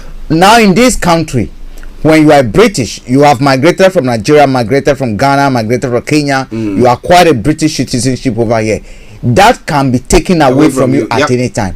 Your children can be taken away from them. The only people that citizenship cannot be withdrawn, taken away from them are your children. So those, Olayomi, the person who come and call you granddad, will be qualified to be a proper British. You are a partial British. All right, Yummy, we know that we need to go. Bye. Well, listeners, it is Starr Radio UK, your favorite African and Caribbean radio station in London. 11:49 the time. With me in the studio, Mr. Frank Davids. That was Mr. Olayomi Koiki bringing you updates from Nigeria. But we're going to be coming back. We're going to be having a look at some other stories making the rounds.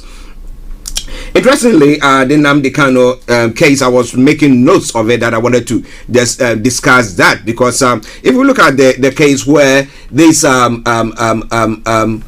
two citizens, British citizens who went to Iran, British Iranian citizens, were accused of whatever thing and were arrested in prison, and the British were still fighting, and they managed to pay amount that they owe. They settled $400 million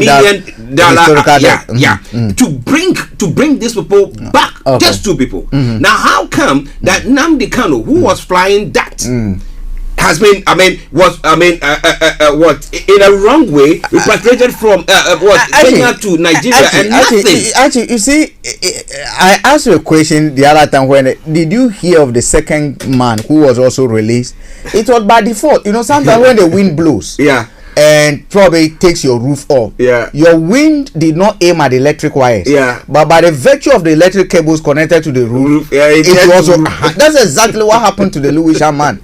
By virtue of that's the carrier of the Starr, being taken, it was going to look very, very awkward. For them to. In my view, because at the end of the day, are you married to a Caucasian? Nope. Was your Did Boris Johnson said that you were working for them, or you just went there? No.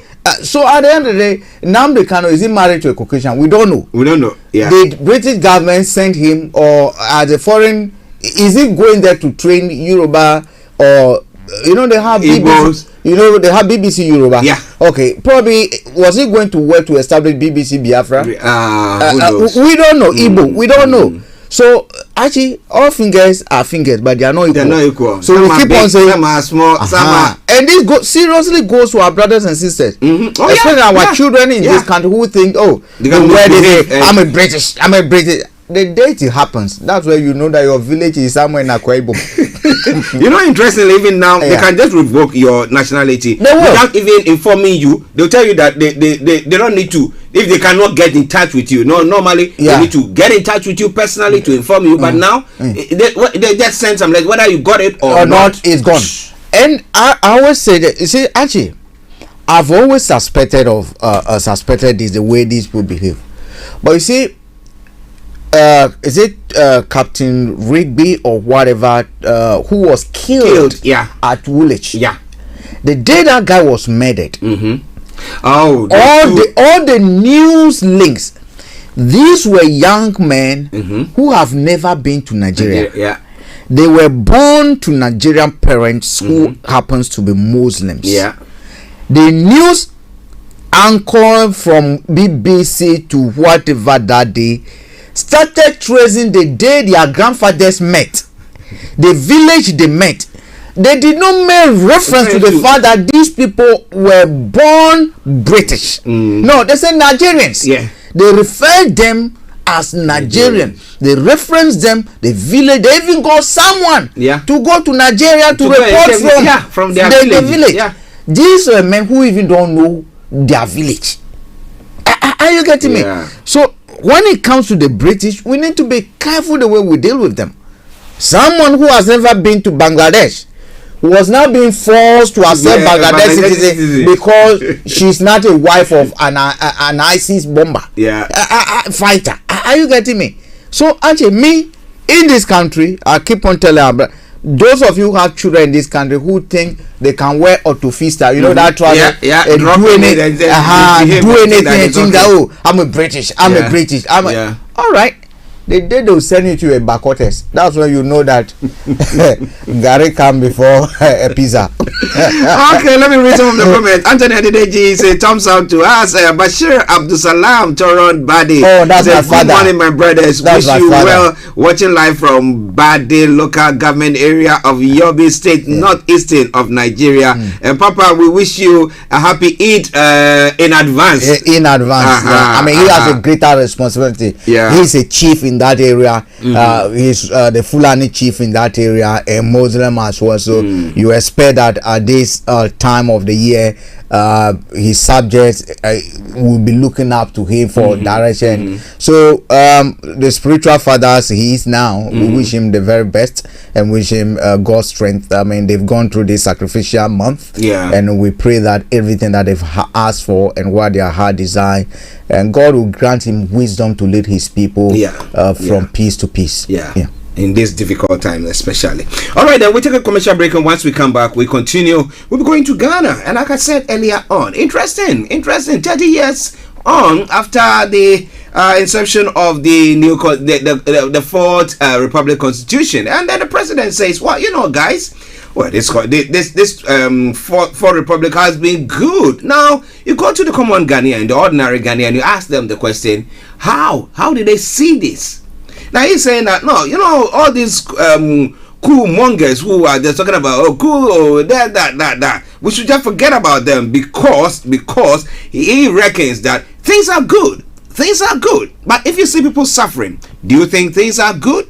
And that's why I'm saying that look, the 1992 constitution is broken to some to the extent that it doesn't. We need to just change the whole thing because looking at the flaws in there.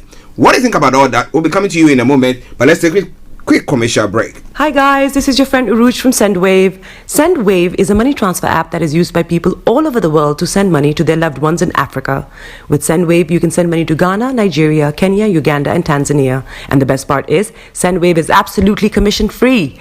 Our exchange rates are excellent. You can see for yourself by checking them out on our website. So how do you use SendWave? SendWave is an app that you can download onto your phone from the App Store or Google Play Store. The app is free to download. After downloading it, just open the app and enter your name, email, and phone number. That's it. You're good to go. Make sure you use the promo code SR. S for Star, R for Radio. This promo code will give you £5 free credit to send to Africa on your first transaction. Your money will be delivered to your recipient within seconds. Feel free to call me on 0749 7377 647 at any time. I'll be happy to tell you all about SendWave and help you in any way I can. Remember to use the promo code SR for £5 free credit. Medasse. Tune in to On Point here on Star Radio UK with Empress Regina every Monday at 5 p.m. GMT. Looking forward to your company. Okay, welcome back to the program. It is Star Radio UK, your favorite African and Caribbean radio station in London. Bringing the time now to exactly 8 minutes to the top of the hour. In the next 8 minutes, the lines will be open for you to add your voice to the discussions. At 12:30, we'll be going to Kent, where our money man is as well. My apologies. To bring you more on the money front. Okay. Okay. Papa says that Amen ya Allah. Okay. Amen ya Allah. Yes. Amen.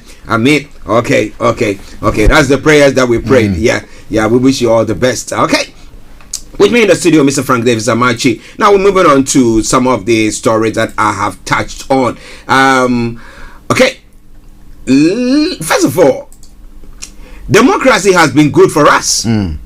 Now, President Akufo-Addo says democracy under the Fourth Republic has been good for Ghana as it has banished the specter of instability that disfigured much of Ghana's early existence. Now, addressing the nation on Thursday, the 28th of April 2022, in commemoration of the 30th anniversary of the holding of the referendum that approved the 1992 Constitution, President Akufo-Addo noted that prior to 1992, Ghana had sampled almost every form of governance known to man. According to the president, we experienced from these events a weakening of the sense of self-confidence and progress of the Ghanaian, which was evidenced by the fact that components of the Human Development Index, that is life expectancy rates, access to education, and per capita income indicators at the time were not commensurate with our vast potential. The question is it now?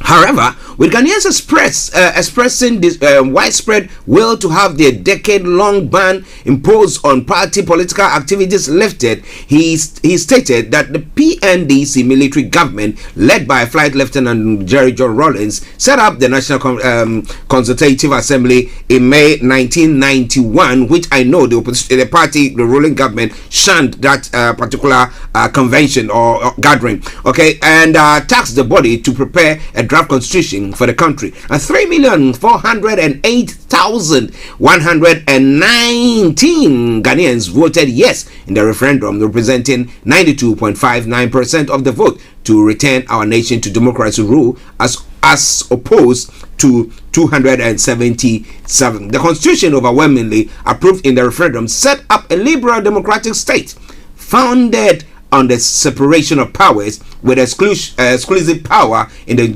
judiciary to superintend and enforce the constitution and protect the fundamental human rights of the citizenry. Now, if I want to go on, it's a long read, but let me just leave it there. Now, I'm going to come to you, Frank, but let me acknowledge Oluseyi Abioro. I think it's the first time that you've joined us. Good morning, enlightened brothers. We keep enjoying your station from Sawunjo, Yewa local government of Ogun State. Wow.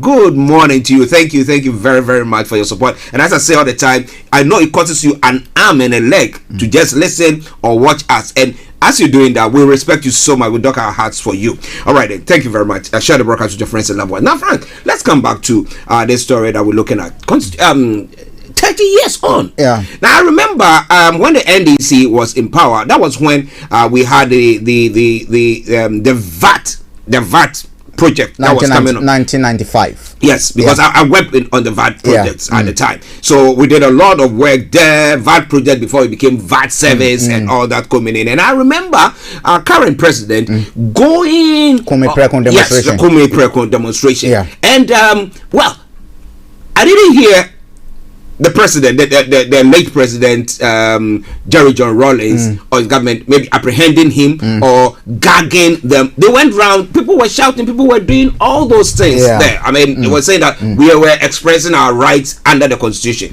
But now, sometime 30 years on, how do you see this democracy? Has it worked? As the president says, it's been good. Others are saying that, look, we are being, gagged. Our mouths are being, even sewn so that we cannot, breathe or speak. So, what has gone on so far? Archie, I have two first question, initial questions. Yesterday, we spoke briefly about whether CPP should be celebrating Wad Nkrumah. Yeah. May I ask, what is the essence of celebrating 30 years of Constitution? It's the Constitution. That's when it came to power. So what does 30 years means to us? What is the relevance? What is the relevance of celebrating? We have a Constitution Day that they established. What is the essence of a Constitution Day, the day we vote and what is the essence of the 30 years celebration? Is it to echo the principles of governance that we actually are running now, or what is it? What at all is it? May I also state that the president who is celebrating the Constitution today was the leading figure of those who campaign against even writing the Constitution on the basis that they, the lawyers, should have been grouped together, just like what they call it. The Chief Justice is saying today that the senior lawyer should be given opportunity first before the junior lawyer. That they, the lawyers, Professor Dubois, may his soul rest in peace, and others, should be Marquez and others, should be gathered together so that they can write a constitution that they think and deem fit for the people of Ghana. The then government said, no, we're not going to do that. This is a constitution for the people, by the people, and the people must participate in it, writing, drafting, discussion, approval, and implementation. What we saw, market women from Makola, market women from Alogoshi, all the KJTR, farmers, chicha groups, and other things. There was a long-term consultative dialogue that went on across the country, commemorating in this constitution. Akufo-Addo and other state, they abstained. They abstained. And may we also put on record that because they abstained, after Edubuahin lost the 1992 election outright, they abstained from parliament. They boycotted the parliamentary election. So from 1992 or from 1990s, when the processes, the Constitutional Assembly and others started, Asierun Ketia and others were all involved in all this. So 1995, these people decided to be, what do you call it, permanent oppositions, opposing everything, anything that does not come from. The only thing that they supported, include Akufo-Addo was a leading member, was any agitation by them. Nothing more than that. That's what they did. Anything about Ghana, they oppose it. It has to be from them, by them, for them to support it. And everything that was from them, by them at that time, that is a good one. Was opposition. That we oppose everything. We oppose everything. We oppose everything. That's what they did. So I don't see this essence of celebrating these 30 years, and even to be echoed by this president, the same president who boycotted the writing of that constitution. Now let's come to this constitution that he's now what they call it, talking high about that. Oh, he even mooted an idea that we can, like a living document, it can be reviewed. 100% agree the constitution can be reviewed. But you see, Archie, there's a trend that is emerging, and Ghanaians must be far advanced. It must be smarter than the kind of the crop of people in government we see today. Michael Quay, who is a renowned lawyer, has been a lecturer, was one of those again who opposed the drafting of this constitution. Not too long ago, he was a speaker. The last parliament, he was a speaker. Came and now telling us that we need to review the way judges are appointed, Supreme Court judges are appointed and taken out of. Yes, we understand. None of us agree with the kind of appointments. People thought common sense will prevail. But as we speak now, we have 18 Supreme Court judges in a country where we only have 37 or 30 million people. Even the US, with almost 350 million people, has only 9 Supreme Court judges. Okay, Akufo-Addo alone has appointed over 10, and unanimous 7. They always present themselves as unanimous football. And what am I saying? They are trying to review the constitution this time within the last remaining years in office to be able to cover themselves and choose the constitution in a way that will benefit them, and for a long time to come. That's exactly what they're trying to do. So all these talks about, okay, let's review the constitution at this time. The president talking about discussing the constitution was to open discussion. The aim is to open discussion about where we need to review the constitution. Yes, we need to review the constitution. There should not be a time in our history going forward in any new constitution where we should have the president appointing the IGP. That shouldn't happen. Because at the end of the day, now you have the IGP who now becomes like what they call a Christmas gift on the table of the president, where he flips it where he wants, as and when he wants it.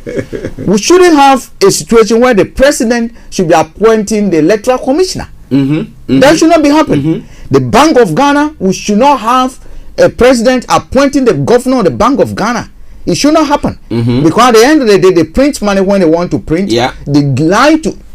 Just 3 days ago, IMF has come back to hit at what they call the Bank of Ghana for publishing false information about growth rate, inflation rate, and gross what they call a debt to GDP ratio. Now they told that the debt to GDP ratio that from the Bank of Ghana was 79-80% to our GDP. The latest figure, World Bank and IMF, who have had access to their documentation, I say no, that's 84% of our GDP. So misreporting has been going on. Are you getting me? Are you getting me? So the constitution will have to be reviewed. But should we have these same people reviewing the constitution? I think we should go back to the field. In my view, we should go back to the people. We should vie the people. This is a constitution we ran for 30 years. Which areas of the constitution do you think are weak? Why should we have the president so much power? Why should we have the president appoint basically agreeing the salary of parliamentarians? Okay, here we are, you are a parliamentarian, I'm the president, right? You decide my salary and I decide your salary. Come on, wash my back and wash your back. Which one is that? So there are a lot of areas. For me, the policing, the administration of justice that we're talking about, from the police to the judiciary, if we want to go further in our democratic dispensation, that must be looked at. The president was saying people who are talking about coup. Why are people mongering about talking about coup? It's because the judiciary as we see today, as it is today, is actually actively involved in judicial coup against the Ghanaians. This is a country where we have been told that even our birth certificates are no more valid. That's a coup against the Ghanaians. I was telling someone this morning, one MPP guy, we were talking, I said, look, people who are complaining about the U.S. State Department Human Rights Report, that that damning report about the Ghanaian. It's not true. It's not true. It's not what. It's not true. Okay, they say someone say, "Oh, U.S. also has problem," and I told the person simple: if Trump were to be a Ghanaian, and if Donald Trump was the president in December 2020, Trump would have still be a president in Ghana today. Oh yeah. Oh. Are you getting me? Easy. If Trump was a president of Ghana, or if America were Ghana, and if American judiciary were functioning the way Ghanaian judiciary, functioned even to date, Trump would be the president. Oh yeah. They would just like they would just change that we saw he would have been still be the president. Yeah. Are you getting me? Here we are when the judiciary itself, and I ask a person, Gregory Afoko's case, the president says he's an advocate of free speech, human rights law. This is a country, a sitting president, right? Who maneuvered and masterminded the ousting of a constitution, an elected chairman of a political party. His brother was arrested, accused of killing another person. A court of competent jurisdiction that he, the president, want to proud himself that he's a constitutional lawyer, he's a human rights activist, granted the fellow a bail. Till date, the person is still in custody. So when they are telling you are violating human rights, you are complaining because courts granted the person a bail. They are not. As we speak, someone was arrested. He was supposed to be released 48 hours. What happened? Is that not violation? So what are they complaining about? A chief justice was accused of taking bribe of 5 million, and the normal secretary, his office should not be the very office, investigating that issue. But what did we see? The issue was referred to the I call it Ghana Judiciary Committee or whatever. When he is the president of that committee, the same, and then he is the chairman and the president of that committee. So basically, I have been accused of theft. I have now referred the issue to Starr Radio investigative team, where I preside as the president of that committee. To look into my case of thievery. Can you imagine this? Can you imagine it? So if you look at all that is going, and there has never been in history through the Fourth Republic where we've seen journalists running for their lives, journalists scared to talk. Even Joy FM, their news anchor, when this our Brunei issue came, I have a tape somewhere. He said publicly, we can't discuss Akufo-Addo on this platform, they will come after us. That's what he said. This is a situation where journalists who are supposed to carry out their duties without fear, favor, or anything are now telling us publicly that they are afraid to discuss a person, an administration, because they will come after them. And you tell me we have freedom of speech? We have free speech in Ghana, and the journalists are allowed to do that. The journalists are freely allowed to do that. Those who are on your pay book. Those who you pay on a daily basis, who come the coffee shop mafia, who call themselves senior journalists, coffee shop mafias. They are allowed to operate anyhow. All others, they didn't really see the BNR or a CTFM journalist. What did they do to him? Torture him just because he was investigating abandoned vehicles. What has come out of that? We are still working on it. We're still working on it. Docket is missing. Archie, listeners, Starr Radio UK. Now, interestingly, now if you look at what has happened so far, you know, I always go back to General Park of South Korea, and how he managed to turn the fortunes of the country around. Now, but for sanctions that were placed against Jerry John Rawlings when he came to power, his actions at the time, I remember we were in school, and then the fact that the support that he had from the general public. I mean, I knew that there were a handful of people who suffered. I mean, there were excesses. I mean, that one we cannot take that one away. I mean, that's there. But had he had the same support from the outside world, and had he could have developed the country a bit further than we see, because this is a case where the democracy that we seem to be practicing, the only democracy I see there is the fact that people go to the ballot box to go and drop their ballot in after they've been induced in one way or the other, not voting because of policies that people have or anything of the sort. So I do ask myself, are we copying this democracy that these people, especially you see what the West is doing when it comes to the Ukraine war? They say that they are trying to protect the democracy. That is why they are doing that. So are we just copying that and just using it and saying it is democracy? If you are being your toe is being stepped upon, just be quiet. It's democracy. Wait until when I'm ready to move. When I move, then you can get your leg off and then you can make. What kind of democracy is this? Yeah, actually, you see, there's this issue about how fraudulent people work. They normally will take your information and try to pretend to be you. I think what we're doing to a large extent in Africa, the argument that others have practiced democracy for 30 years, 300 years, and we are just babies.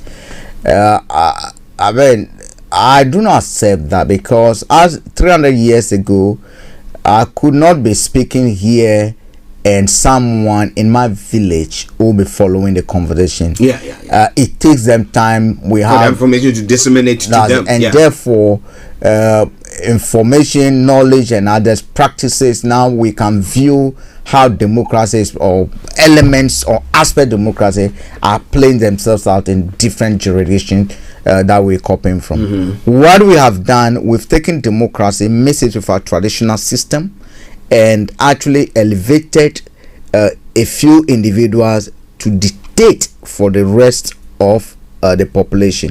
And what we call democracy is an electoral dictatorship system, in my view, that we practice. Because at the end of the day, from the MPs, once we finish voting for them, how many of our MPs come to consult or go to their grassroots to consult citizens when it comes to opinions? The people they consult are their party agents, their party, the top hierarchy, the top hierarchy. So you have NDC in Ghana today. When there's an issue, they will not be taking the position, or they will not be speaking to their constituents, but they will be speaking to Asidu Nketia, Mahama, and others to say what works for the party, not what works more for the citizens. Okay, MPP will be doing the same.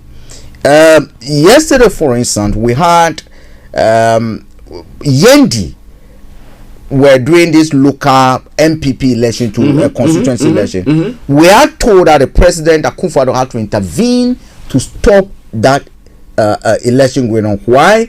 Because violence was about taking place. If he's using the national security angle, I won't agree, but he's using as a party leader. Why?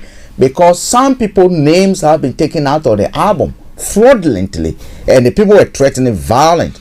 So we're pretending to be practicing democracy. Are you getting me? We're pretending to be practicing democracy. In our part of the, what happens is we just go to confuse the people, bribe them, get them elected. I mean, we know. I mean, Rollins and others, 31st, Bentry and others were being distributed. They will tell you they are helping you, but it will induce you.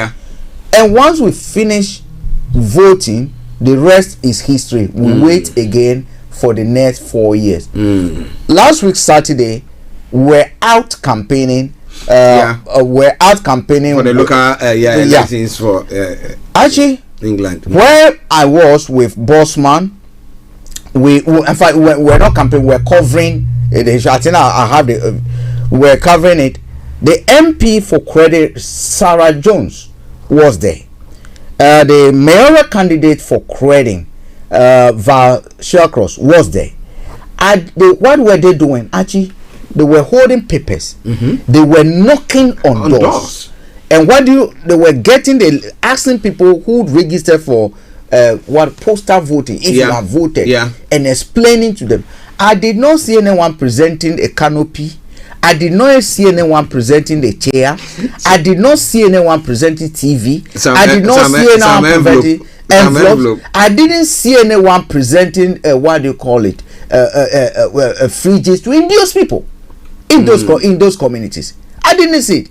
As we speak now, Komladufuo, who is vying or saying he wants to be NDC presidential flag bearer, what is he doing? He is going to start a world called something for NDC. Do you know what he's doing?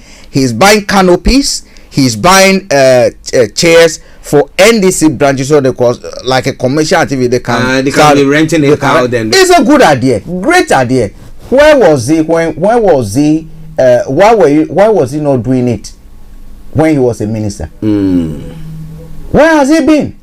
All he's doing now is to induce people to vote for him, and if they vote for him, those who founded him, he come to repay them back. Yeah, of course. Are you getting me? Yeah. The reason we are able to hold our people accountable in this country is because VAC, for instance, will tell us, okay, these are my vision when I come. These are the promises that he's making. He says one. Let me read one thing over here. If you look at Val's poster, for instance, this is what Val is saying. Val says, okay, as if he becomes a mayor, as a long-standing resident with vast experience in public life, which we can verify, I promise to run a good council providing decent services and that treats residents, tenants, and businesses with respect. I will ensure that Croydon Council will be run to be the highest standard of efficiency and probity. He said, I will aim to 1, revitalize our economy and our town center. That's a 5-point plan. Clean our Croydon, make our streets safe, create opportunities for young people, plan homes and opportunities for local people that are not developers. Okay, so these are the promises. If Val gets elected, Archie, we have every right to question Val and to even call him to say, Val, this was a social contract you signed with us. If we see her not doing what he's promised, we can call him. That's why people in this country have the power, can email their MPs, can threaten to vote against them openly, can tell the prime minister to step aside, and they will not be saying that, oh, you've asked a Buhari government to be toppled, that's because you called for this, and therefore you're not going to be arrested. Because the people are accountable to the electorates. Wow. The kind of democracy we practice, in my view, is an electoral dictatorial system.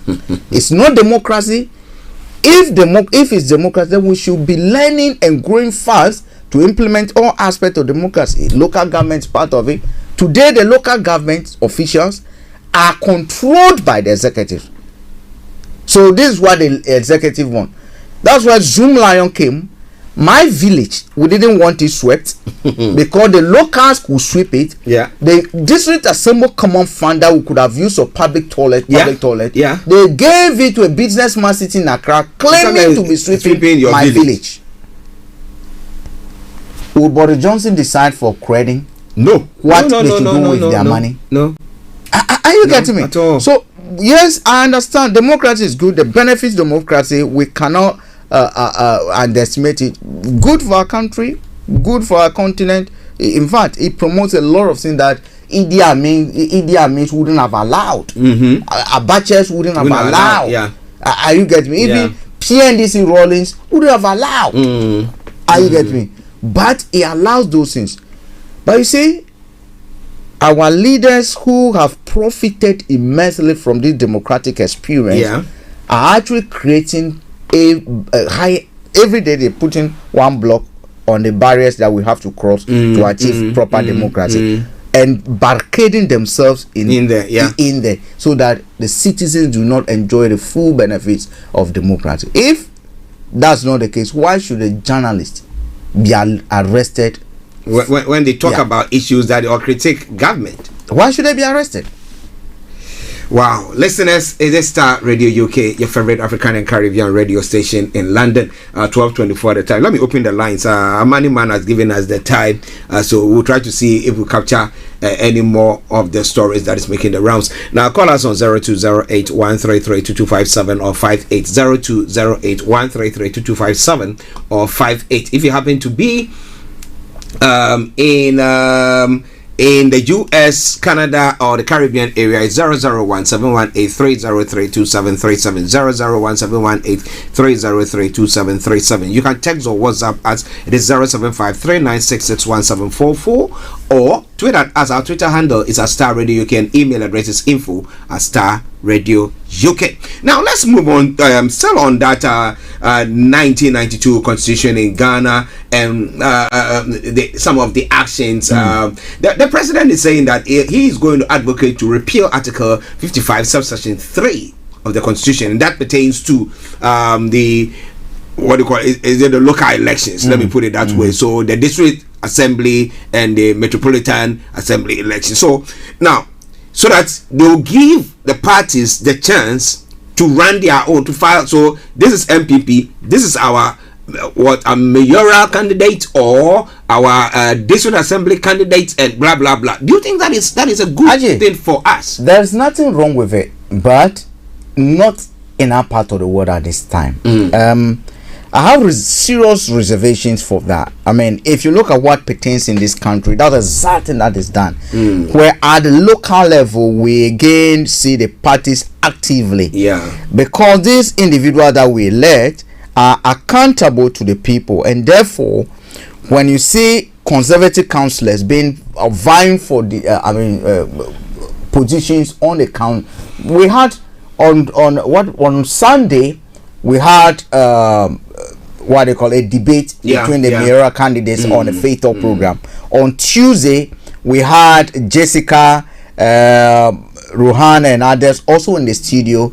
Okay, they are vying to become councillors at Warden, near us over here. We had them in the studio. That is at the local level of democracy in this country, which our constitution today in Ghana says no, you cannot do that. Why? Archie, if you recall, a few years ago there was supposed to be a referendum on the election of district chief executive. I remember. You remember? Yeah. Last minute, they did a campaign last minute. The president Nana Akufo-Addo saw that the stance that he took, or his party supported, which was to elect district chief executives based on party lines, was not going to be accepted by the Ghanaians. They decided to call off the referendum. And in fact, I think someone should even be calling someone and charging them for causing financial loss to the state, because a lot of resources went into that. Actually, here we are. We look at how we are divided as a country, how everything gets politicized. If I go to see let's say I go to Credit Council, no one is going to ask me of the party I belong to or the party I voted for. If I apply for housing benefits, no one is going to tell me to attach my party ID card. If I'm a teacher and I've qualified as a teacher, no one is going to be asking me to produce my party or submit a list through the party chairman. Recently, when we saw immigration authorities in Ghana making recruitment, we saw a list coming from the presidency. A list could be called protocol list coming from the presidency that was made of solely MPP fanatics. MPP fanatics as being recommended to be recruited, right? Archie, with no contracts, even cleaning of school feeding. Let's call school feeding. Have you ever been to the local school over here where those who provide the services over there will need to justify, prove, showcase when they campaigned for Akufo-Addo, how they supported Mahama, how they've been close to Rawlings, and how they dined with Akufo-Addo and President Kufuor to be able to be given opportunity? No. you actually are judged and assessed based on competence, what you can offer. But in that part of the world, even the food, look, if you're going to date a woman today, man, if you're going to date a woman in Ghana today, you better have to disclose whether you are MPP or NDC. You have to do underground work. Make sure where the woman is. Because my friend Chief has been asked before, are you MPP or NDC? Just trying to call a lady, trying to chat a lady. The lady said, I don't do NDC. They said, I don't do NDC. So that is how it has gotten to even that relationship, sexual relationship between adults has even had to get to party lines. Now you're telling us that we should go and be electing people. Look, it will polarize this more. The issue about winner takes all that they talk about, which I don't believe, because the MPs are dating it. Look, I believe in electing the district chief executive. I surely believe that we can open the district chief position, the district assemblies to qualified individuals. Actually, the other danger in making that partisan is that you basically are saying we ban civil and public servants from participating. Because by law, civil servants are not supposed to be seen actively involved in party politics. Are you getting me? So if we're going to get to that point, of what we are saying, that all these knowledgeable, experienced people who could have helped or might have worked in those sectors for years are being told, do not. So what we're doing at the district level, it is an MPP or NDC agenda. It is CPP agenda. Actually, I do not agree with that. I mean, we've probably we're not seeing the fruit of or the proceed from the polarization that we see out there. To polarize is that we know they get appointed, that is fine. They are, but when it comes to where we elect them, because when you elect them, they do things and tell you, I've been given the mandate by the people. And the party in power will do whatever it takes to get their people elected into that position. They'll get their people elected. So not to cut you, but looking at the case that, look, we are not doing that at the moment, yet we see the parties pushing the agenda of their own people. So why don't we just do it? Because they are appointed by the executive. They are appointed by the president. All we need to do now is to get them elected. And in fact, the constitution makes provision for them to be elected. Okay. All right. It's only that the constitution did not say, or constitution does not want them elected on party lines. And that is the law he wants to repeal. He wants them to be elected on party lines. Okay. That is what Akufo-Addo is talking about. That elect the people or the district chief executive on party lines. I disagree with it. And let's give opportunity to people who do not, because of a lot of things that are happening in party, they do not want to associate with NDC, do not want to associate with MPP, who have something to offer their communities, offer themselves to be elected. Let's do it that way. Nothing stops us. Of course, nothing stops us. Well, listeners, interesting. Some of the stories making the rounds in Ghana. But what do you think about that? If you are in other parts of Africa as well, I want to have your take on everything that seems to be going on there. But don't worry, I'm going to make sure I bring you more on those fronts. Okay, now let's quickly move on to some other stories making the rounds on the African continent. 12:33 the time.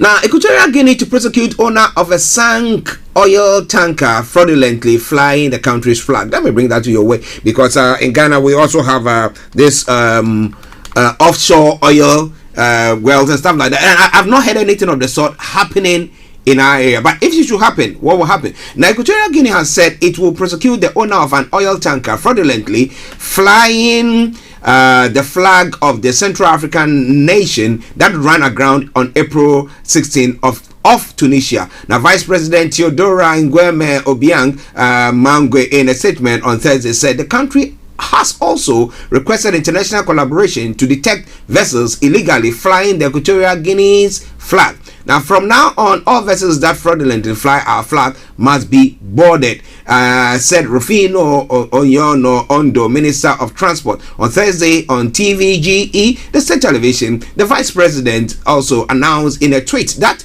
An Equatorial Guinean commission will be sent to Tunisia on Friday to participate in the investigation. Let me just leave it there.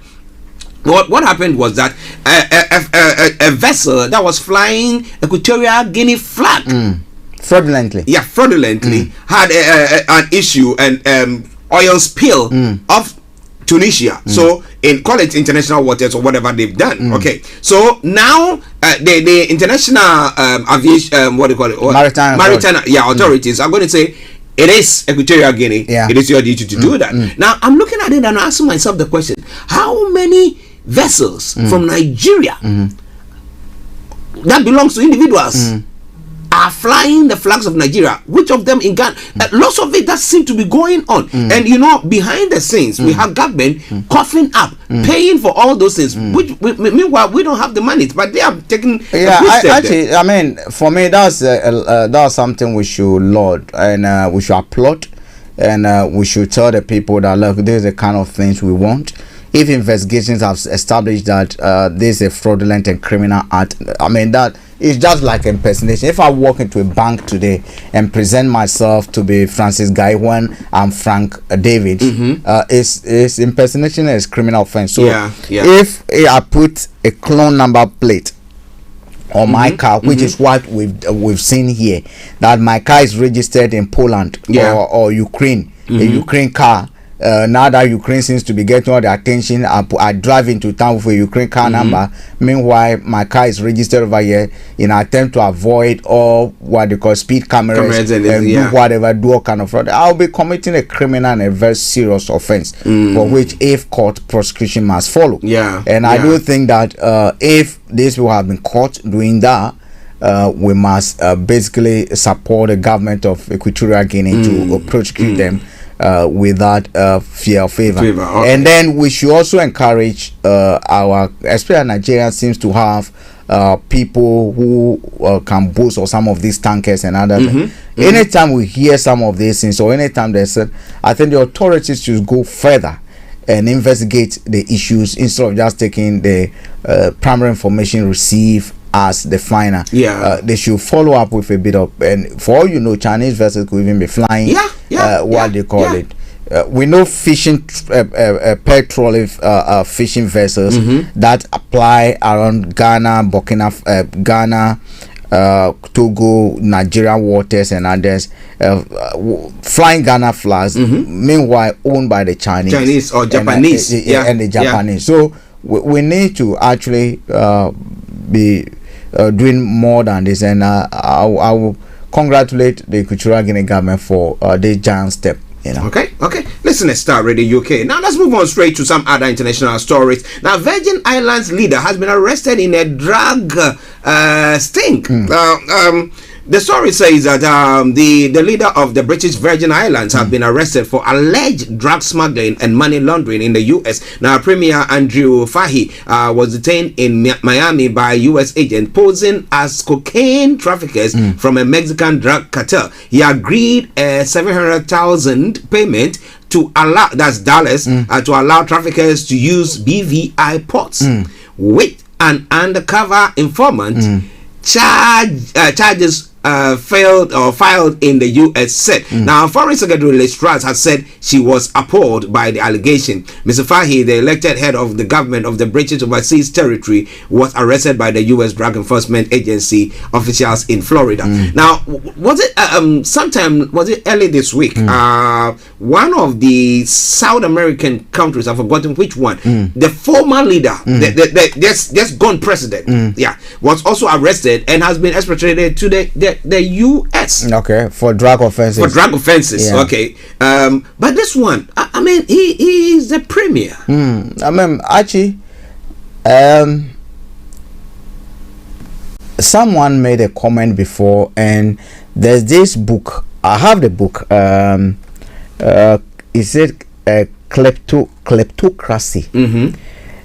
When you read the book, I'll give it to you to look at. I think the book is entitled Klepto. I read part of it and I stopped. Kleptocracy. You look at the web of criminals that control governance in a lot of places across the globe, that for people to climb to those levels, we know we have lobbies and other things.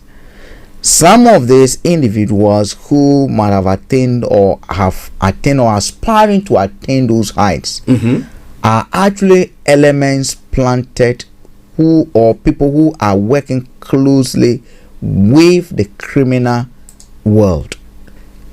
Financially, they push them together so that they can pave way for them. A lot of airports across the globe are controlled by some of these criminals. That is why they can work, they can use their drugs, VIP lunches, and because they can afford some of these things. So, I mean, the British Virgin Island official over here, for me, this is not a news that should be out of the norm. It's only that it's going to dent the image of the British. That's fine. But we know the officials, people at higher places, facilitate. Actually, I mean, do you think someone who is a peanut grower in Zamfara State is going to be able to facilitate someone trafficking cocaine? How are you going to do it? Are you going to put in a... I mean, tell me, how are you going to do it? No, how are you going to do it? If I'm a peanut farm, if I'm a cassava farmer from Chinibetu Brodier Chalk, somewhere near Ghana, Volta region, somewhere that, do I get VIP treatment? No. Who are those who get VIP treatment? Who are those who have private jets? The rich and the famous. Actually, this is one of the usual. I mean, we know this happens. We know it happens. Okay, listeners, it is Starr Radio UK 12:41. Let me now come to Europe, where a British man has been killed fighting in Ukraine. Now, this is said to be a soldier. Now, 2 others have been captured who are said to be volunteers. Now, the one who's been killed, Scott Sibley, is the first Briton to have been confirmed to have died in Ukraine since the invasion. However, these ones were caught at or arrested at a checkpoint. According to what we have been told. According to what we've been told. My statement now, or my concern has been that, look, if the vehicles, definitely they were in the vehicle. Okay, if the vehicles that these people were using have not got any arms in it. How do we know that? Russia wants to use these people as how do we know that these people are not being used as aid workers? Actually, evidence suggests that aid workers, most of them are trained spies, are trained military people that are used for covert operations. So at the end of the day, why show that some of these aid trucks, aid vehicles are not carrying arms to go and supply? I'm not saying they did it, but I just have to ask a question. Because actually, evidence is there to suggest that when we take Cuba, for instance, US aid operatives went to that country pretending to be aid workers and were setting up criminal entities to topple what they call the government over there. Are you getting me? A lot of our countries, all these workers that come to do Oxfam, USAID, whatever, they have agents and spies in there gathering information for their own. Russia knows this game better than we do. Russians also do it. Actually, sometimes they say monkeys played by so at the end of the day, yes, they've arrested, we call it aid workers, because that is what we've been told. Will British tell us the full story if they were actually there on a mission other than aid working? No. They don't know when to tell us. When Boris Johnson told us that Zachary or Zachariah, whatever they call Radcliffe was actually in Iran to train journalists. I do not think Boris Johnson, then as a foreign minister, was speaking as a stupid person or a foolish person.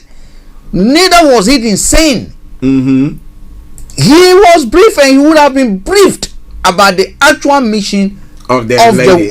Instead of him being a bit just spilled it up. the gods of Iran caught up with him. And they forced him to speak the truth. Are you getting me? Yeah. Yes, we know they condemn him because that's official position is that he let's tell them he's just visiting. But we know the covert operation that they were doing. So for me, we've been told, what do you call it? 8 workers have been arrested. Russia, if they are general aid workers, they are there for humanitarian, release them. Okay. But if you have evidence, guys, you don't know, Frank has got direct contact with Moscow, you know. I would have been a rich man by now. If there's any evidence that these people are not who they say they are, then actually they should be dealt with as people who are actively involved and engaged in the war. I mean, actually, for me, I've taken a position now. Anything I hear, I read, I'm told by the West, by Russians, I have to ask several questions. I don't believe UK. I don't believe the US. And neither do I believe the Russians. To exploit everybody. I don't believe the Russians as well. Everybody is trying to play psychological games. So I do not worry myself too much about two British. No. Actually, someone say, relax, calm down. Let's ask questions. Let's ask questions. Were they part of the official aid convoy? If yes, how come only the 2 of them were apprehended? Okay. In a trouble zone, in a war zone, we know humanitarian corridors are opened. Yeah. Were they working within the hours of that humanitarian corridor being opened? Were they actually part of the official team that has been sent by what they call Red Cross to help evacuate people? Why were only 2 people arrested in that? Are we being told that it's only the 2 of them that were moving?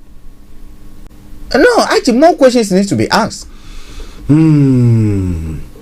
I'm sorry, I'm disappointed. No.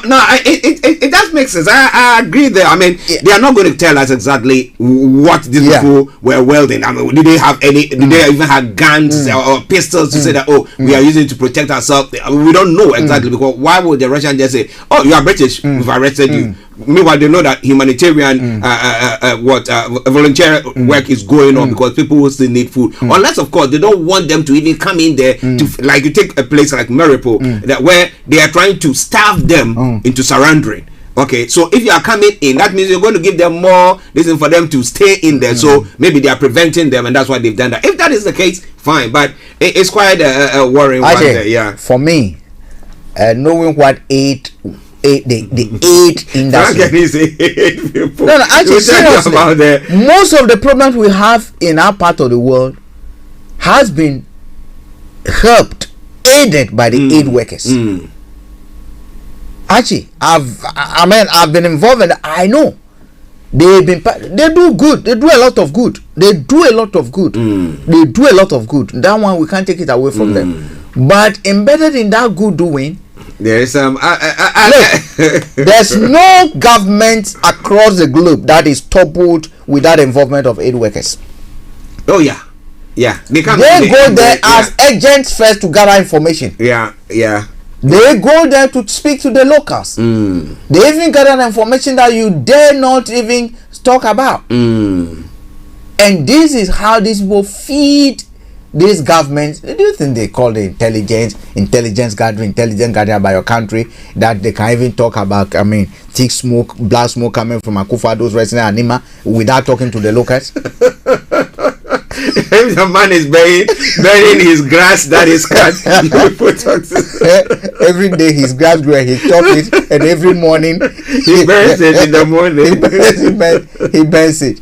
But so actually, we all have to be careful. I mean, we know they interact with us. They come to our villages. They come to help us. They do nothing. But actually, to a large extent, we've not been able to look at what aid industry is all about, the dangers that are involved in the aid industry, the good that can be done, and how we can position ourselves to take the full advantage while safeguarding our interests in the long term. We've not been able to do that. We just see aid workers as aid workers coming in. But do not forget, Russia is not Ghana. Russia is not Nigeria. Russia is not Equatorial Guinea. Neither are they Malawi. They are experienced in some of this, and they also are involved in exploitation using us. They've also been, they are playing the same game. So at the end of the day, if you play the same game and you dealing with them, I mean, they are masters of their own arts. Okay, Kofi's line dropped. I'm saying that we just got about another 10 minutes to just run up the program. But let's come to the Westminster here. There's been lots happening for the past week on. I mean, we know Partygate issue was going on. It seemed to have been played down a bit. But now this misogynistic issues that's been going on, saying somebody's crossing and uncrossing their legs and all that stuff, and now a female cabinet minister revealing that she was once pinned up against a wall by a male MP amid renewed scrutiny about harassment in the parliament. What do you think? What is going on there? Actually, in the first place, I think it must be condemned that the story where it started from with the news, the publication is that from is it Daily Mail or Sunday? Is it the Sun on Sunday or something? The Mail on Sunday. I think that for me is very, very, very unpardonable. It's something that we must condemn, and the MP who was involved in that should be ashamed of himself. At the end of the day, actually, we all sit and involuntarily cross our legs, move our legs, and other things. So if you're going to, I mean, that's for me was an undercut. I mean, a blow that should not have been, thrown at all. And I like the way the women from both sides and even in and out of parliament have actually jumped on this and now speaking out. Just a minute, I was listening to one woman who worked as a research assistant at Westminster and had the first vision when she was to train herself to become an MP one day, decided that she's never going to get involved in that because of the experience that she got from that. I have a friend who worked for Alon Sharma. The business secretary. The business secretary. Is it now? I think it's not for environment. It's not for environment. But then he was a business, and I have my friend who she's now doing her master's course. She worked for him directly for some time. There are issues that comes up. Not to say that he himself was directly involved, but there are things that she's been told when she got there, how other ladies at the canteens will express how sometimes they feel like they're being harassed. But so a lot is going on within that environment. I am not saying that look, we're all saints.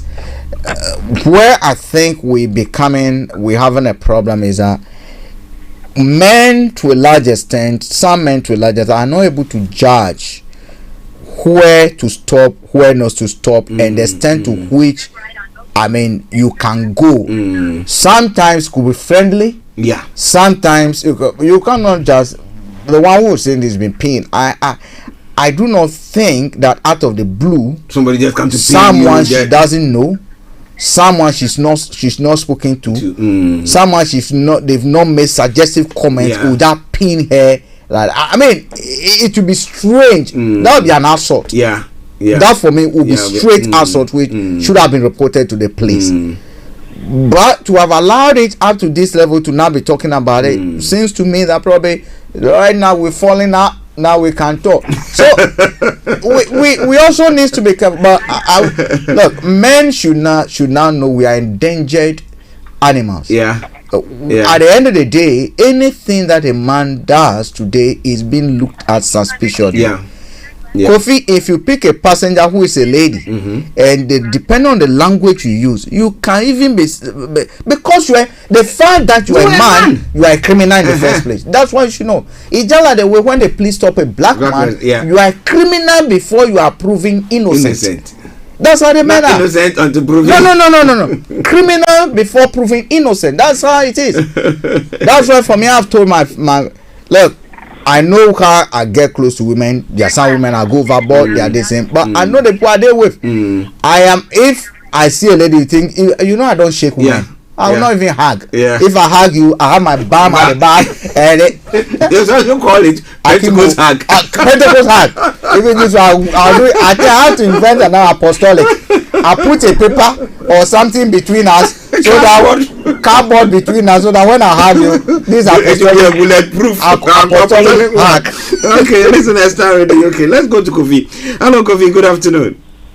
Hello, good afternoon. How are you guys? Yeah, well. And you? Not bad. I've been listening to a lot of what you are saying. Unfortunately, there's no time to say a lot as well. Yeah. The issue of the parliamentary bully and so on and so forth. It's just a bit funny. But what it does to people like us is we are all humans. That's all it's proving, that we are humans. They say the Prime Minister sat opposite the lady. When she crosses her leg, and she cross it and uncross it. Why is she crossing her leg so many times? Prime Minister is going crazy. Besides, what kind of skirt is she wearing? Some said it's long enough, some said it's not long enough. Whatever it is, they are all humans in that parliament. We even caught one with what they say is watching pornography in that House of Parliament. It's a really mind-boggling thing. But some of us also had another version that it is not that the man was really there all day watching pornography. What happened was that possibly another school of thought. That's why they investigated it. On his WhatsApp, a message came to him.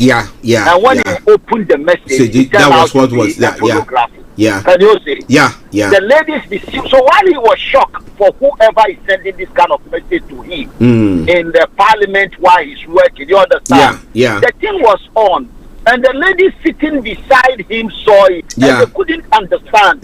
So to them, it's like it's also encouraging by watching it. Meanwhile, it was an act of shock. You see, when somebody do something, they who can dare do this to me? Can you see? WhatsApp message came, he opened it, and that's what was on it. So, and people receive shock in so many ways. Some will just turn it off. Some will they can't believe what they are seeing, so they leave it on. And the ladies, conservative party ladies that were sitting beside him saw it, and they reported it as someone watching pornography in the floor of parliament. That place is so hot, you dare not. Can you see? The way we watch them, they are a center of excellence, and we need to give those who are doing well the credit they deserve. If Frank have to leave all important things in the morning, come and sit there. Archie, come and sit there. We all know what we do in the morning. School run, this, that. Even if you don't do anything, it's not easy for these young men to come and sit there, commit their life, commit their energy, talking about serious issues. I think they deserve that credit. Okay. That said, you see, I want to take on the issue about those who are caught in Ukraine. Whether you are a charity worker or you are not a charity worker or you are a fighter, you've been warned, don't go there. Don't go there. The Ministry of Defense has come out. The Minister of Defense has come out. Don't go there. Don't allow your emotion. This is not Syria. The same thing happened in Syria. You understand? They say do not go there. And civilians are going there. Because anytime the Russians catch one, you understand, they will use that person. Either they shoot you because you're a missionary, and if they keep you, they will keep you as a bargaining chip. A bait. And you don't want to find, besides Britain, America, and most of the European countries do have some leeway because they share border. But Britain and America are seen as hostile nations. So in the No British or American, you understand, in Ukraine has any legitimacy as far as the Russians are concerned. So why do people put themselves into this kind of mess and cause trouble for everyone where there's enough problems already? Can you see? However, that said, I want us to go over that. I think the Russians made some big mistake and they are going to pay for it. You know the mistake they made? What mistake did they make? Why did they have to leave Kiev and go and focus on Donbass? Why? They are supposed to keep all of them busy, shelling them from all sides, and no train moves, not plane, no train.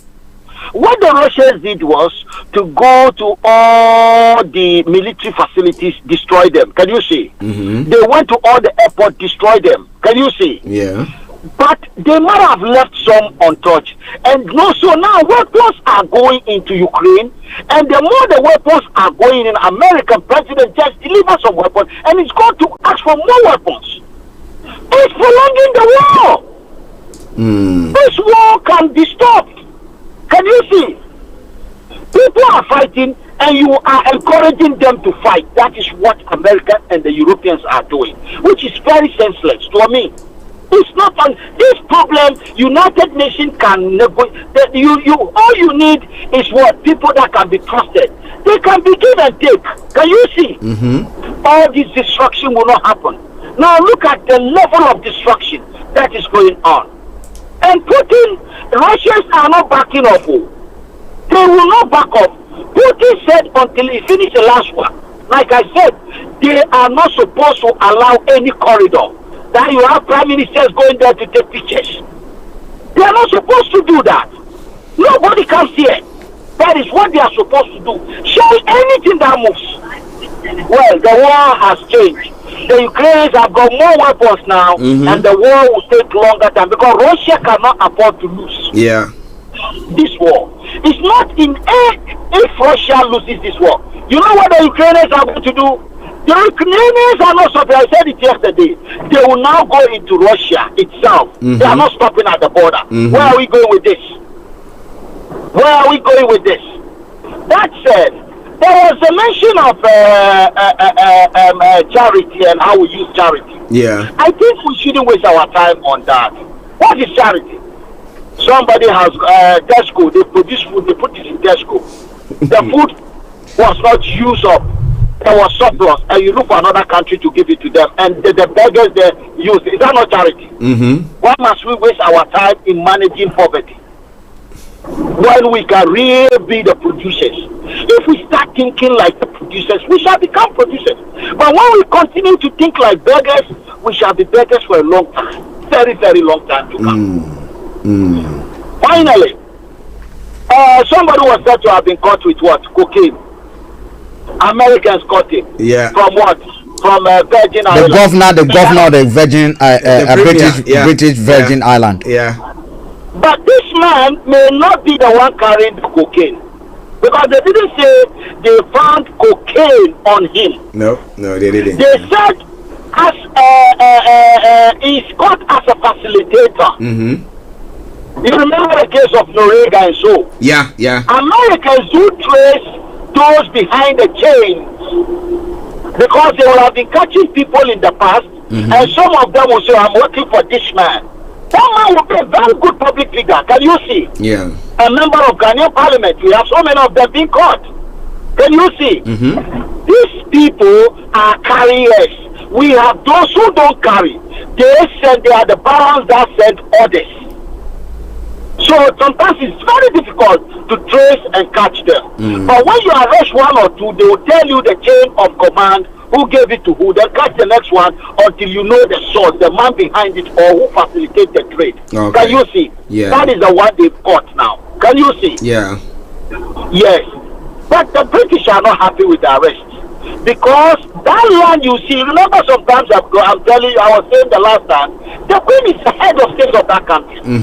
If the Americans have an issue with that, they should have contacted the Queen office, and that issue will be discussed, it will be addressed. He can be relieved of his position easily. Yeah. You can easily, because it will tarnish the image of that island, and it will tarnish the image of the Queen. Can you see? Yeah.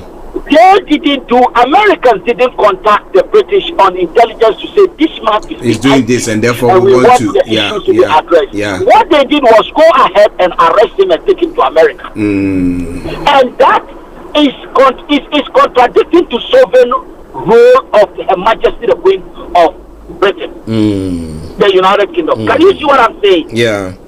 I remember it's like going to catch a Russian. You have a problem with Putin. If you catch, what's the name of this one? A Chinese man. You remember the one who was caught in, what's the name of that country? Hawaii. Canada. The Chinese government was involved. The Chinese was involved because they have the power and the capability to uphold their sovereign rights. Can you see? Yeah. However, there is, I spoke to my publishers this morning. There is a lot of benefit in becoming sovereign. Honestly, you are untouchable. You will become politically, economically, and technologically free, and this is what we are aiming at. Okay. Until we focus our mind on what matters and stop being preoccupied with trivials. Okay. We have a long way to go. All right then. All right. The day that book comes out, we will all have the benefit of reading it as well. Okay, Kofi, we say thank you very much for joining us. Have a lovely weekend. We'll catch up later. Thank you very much for giving me the opportunity. Right. Have a wonderful weekend. And you. Bye-bye. Well, listeners, that was Mr. Kofi Ali Abdul Yakin. Thank you very much. We took a bit more of the time. We are now 5 minutes past 1. We're going to be signing off. But Frank, before we go, Archie, we should all have a good weekend. And to our Muslim brothers and sisters, again, we wish them end of a sacrificial month. Okay. Happy Eid in advance to all our Muslim listeners across the globe.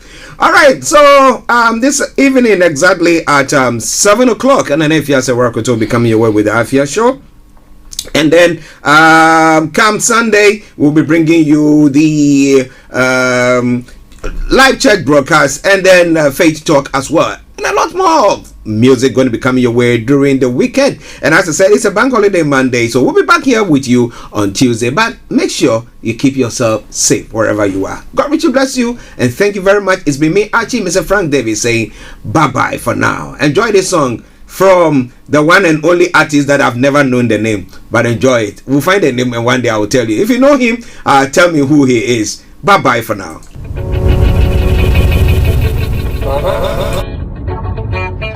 Hungry man say fix the country. Belleful say fix yourself. Who really needs fixing?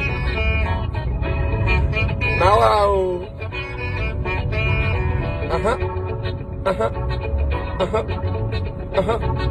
Him.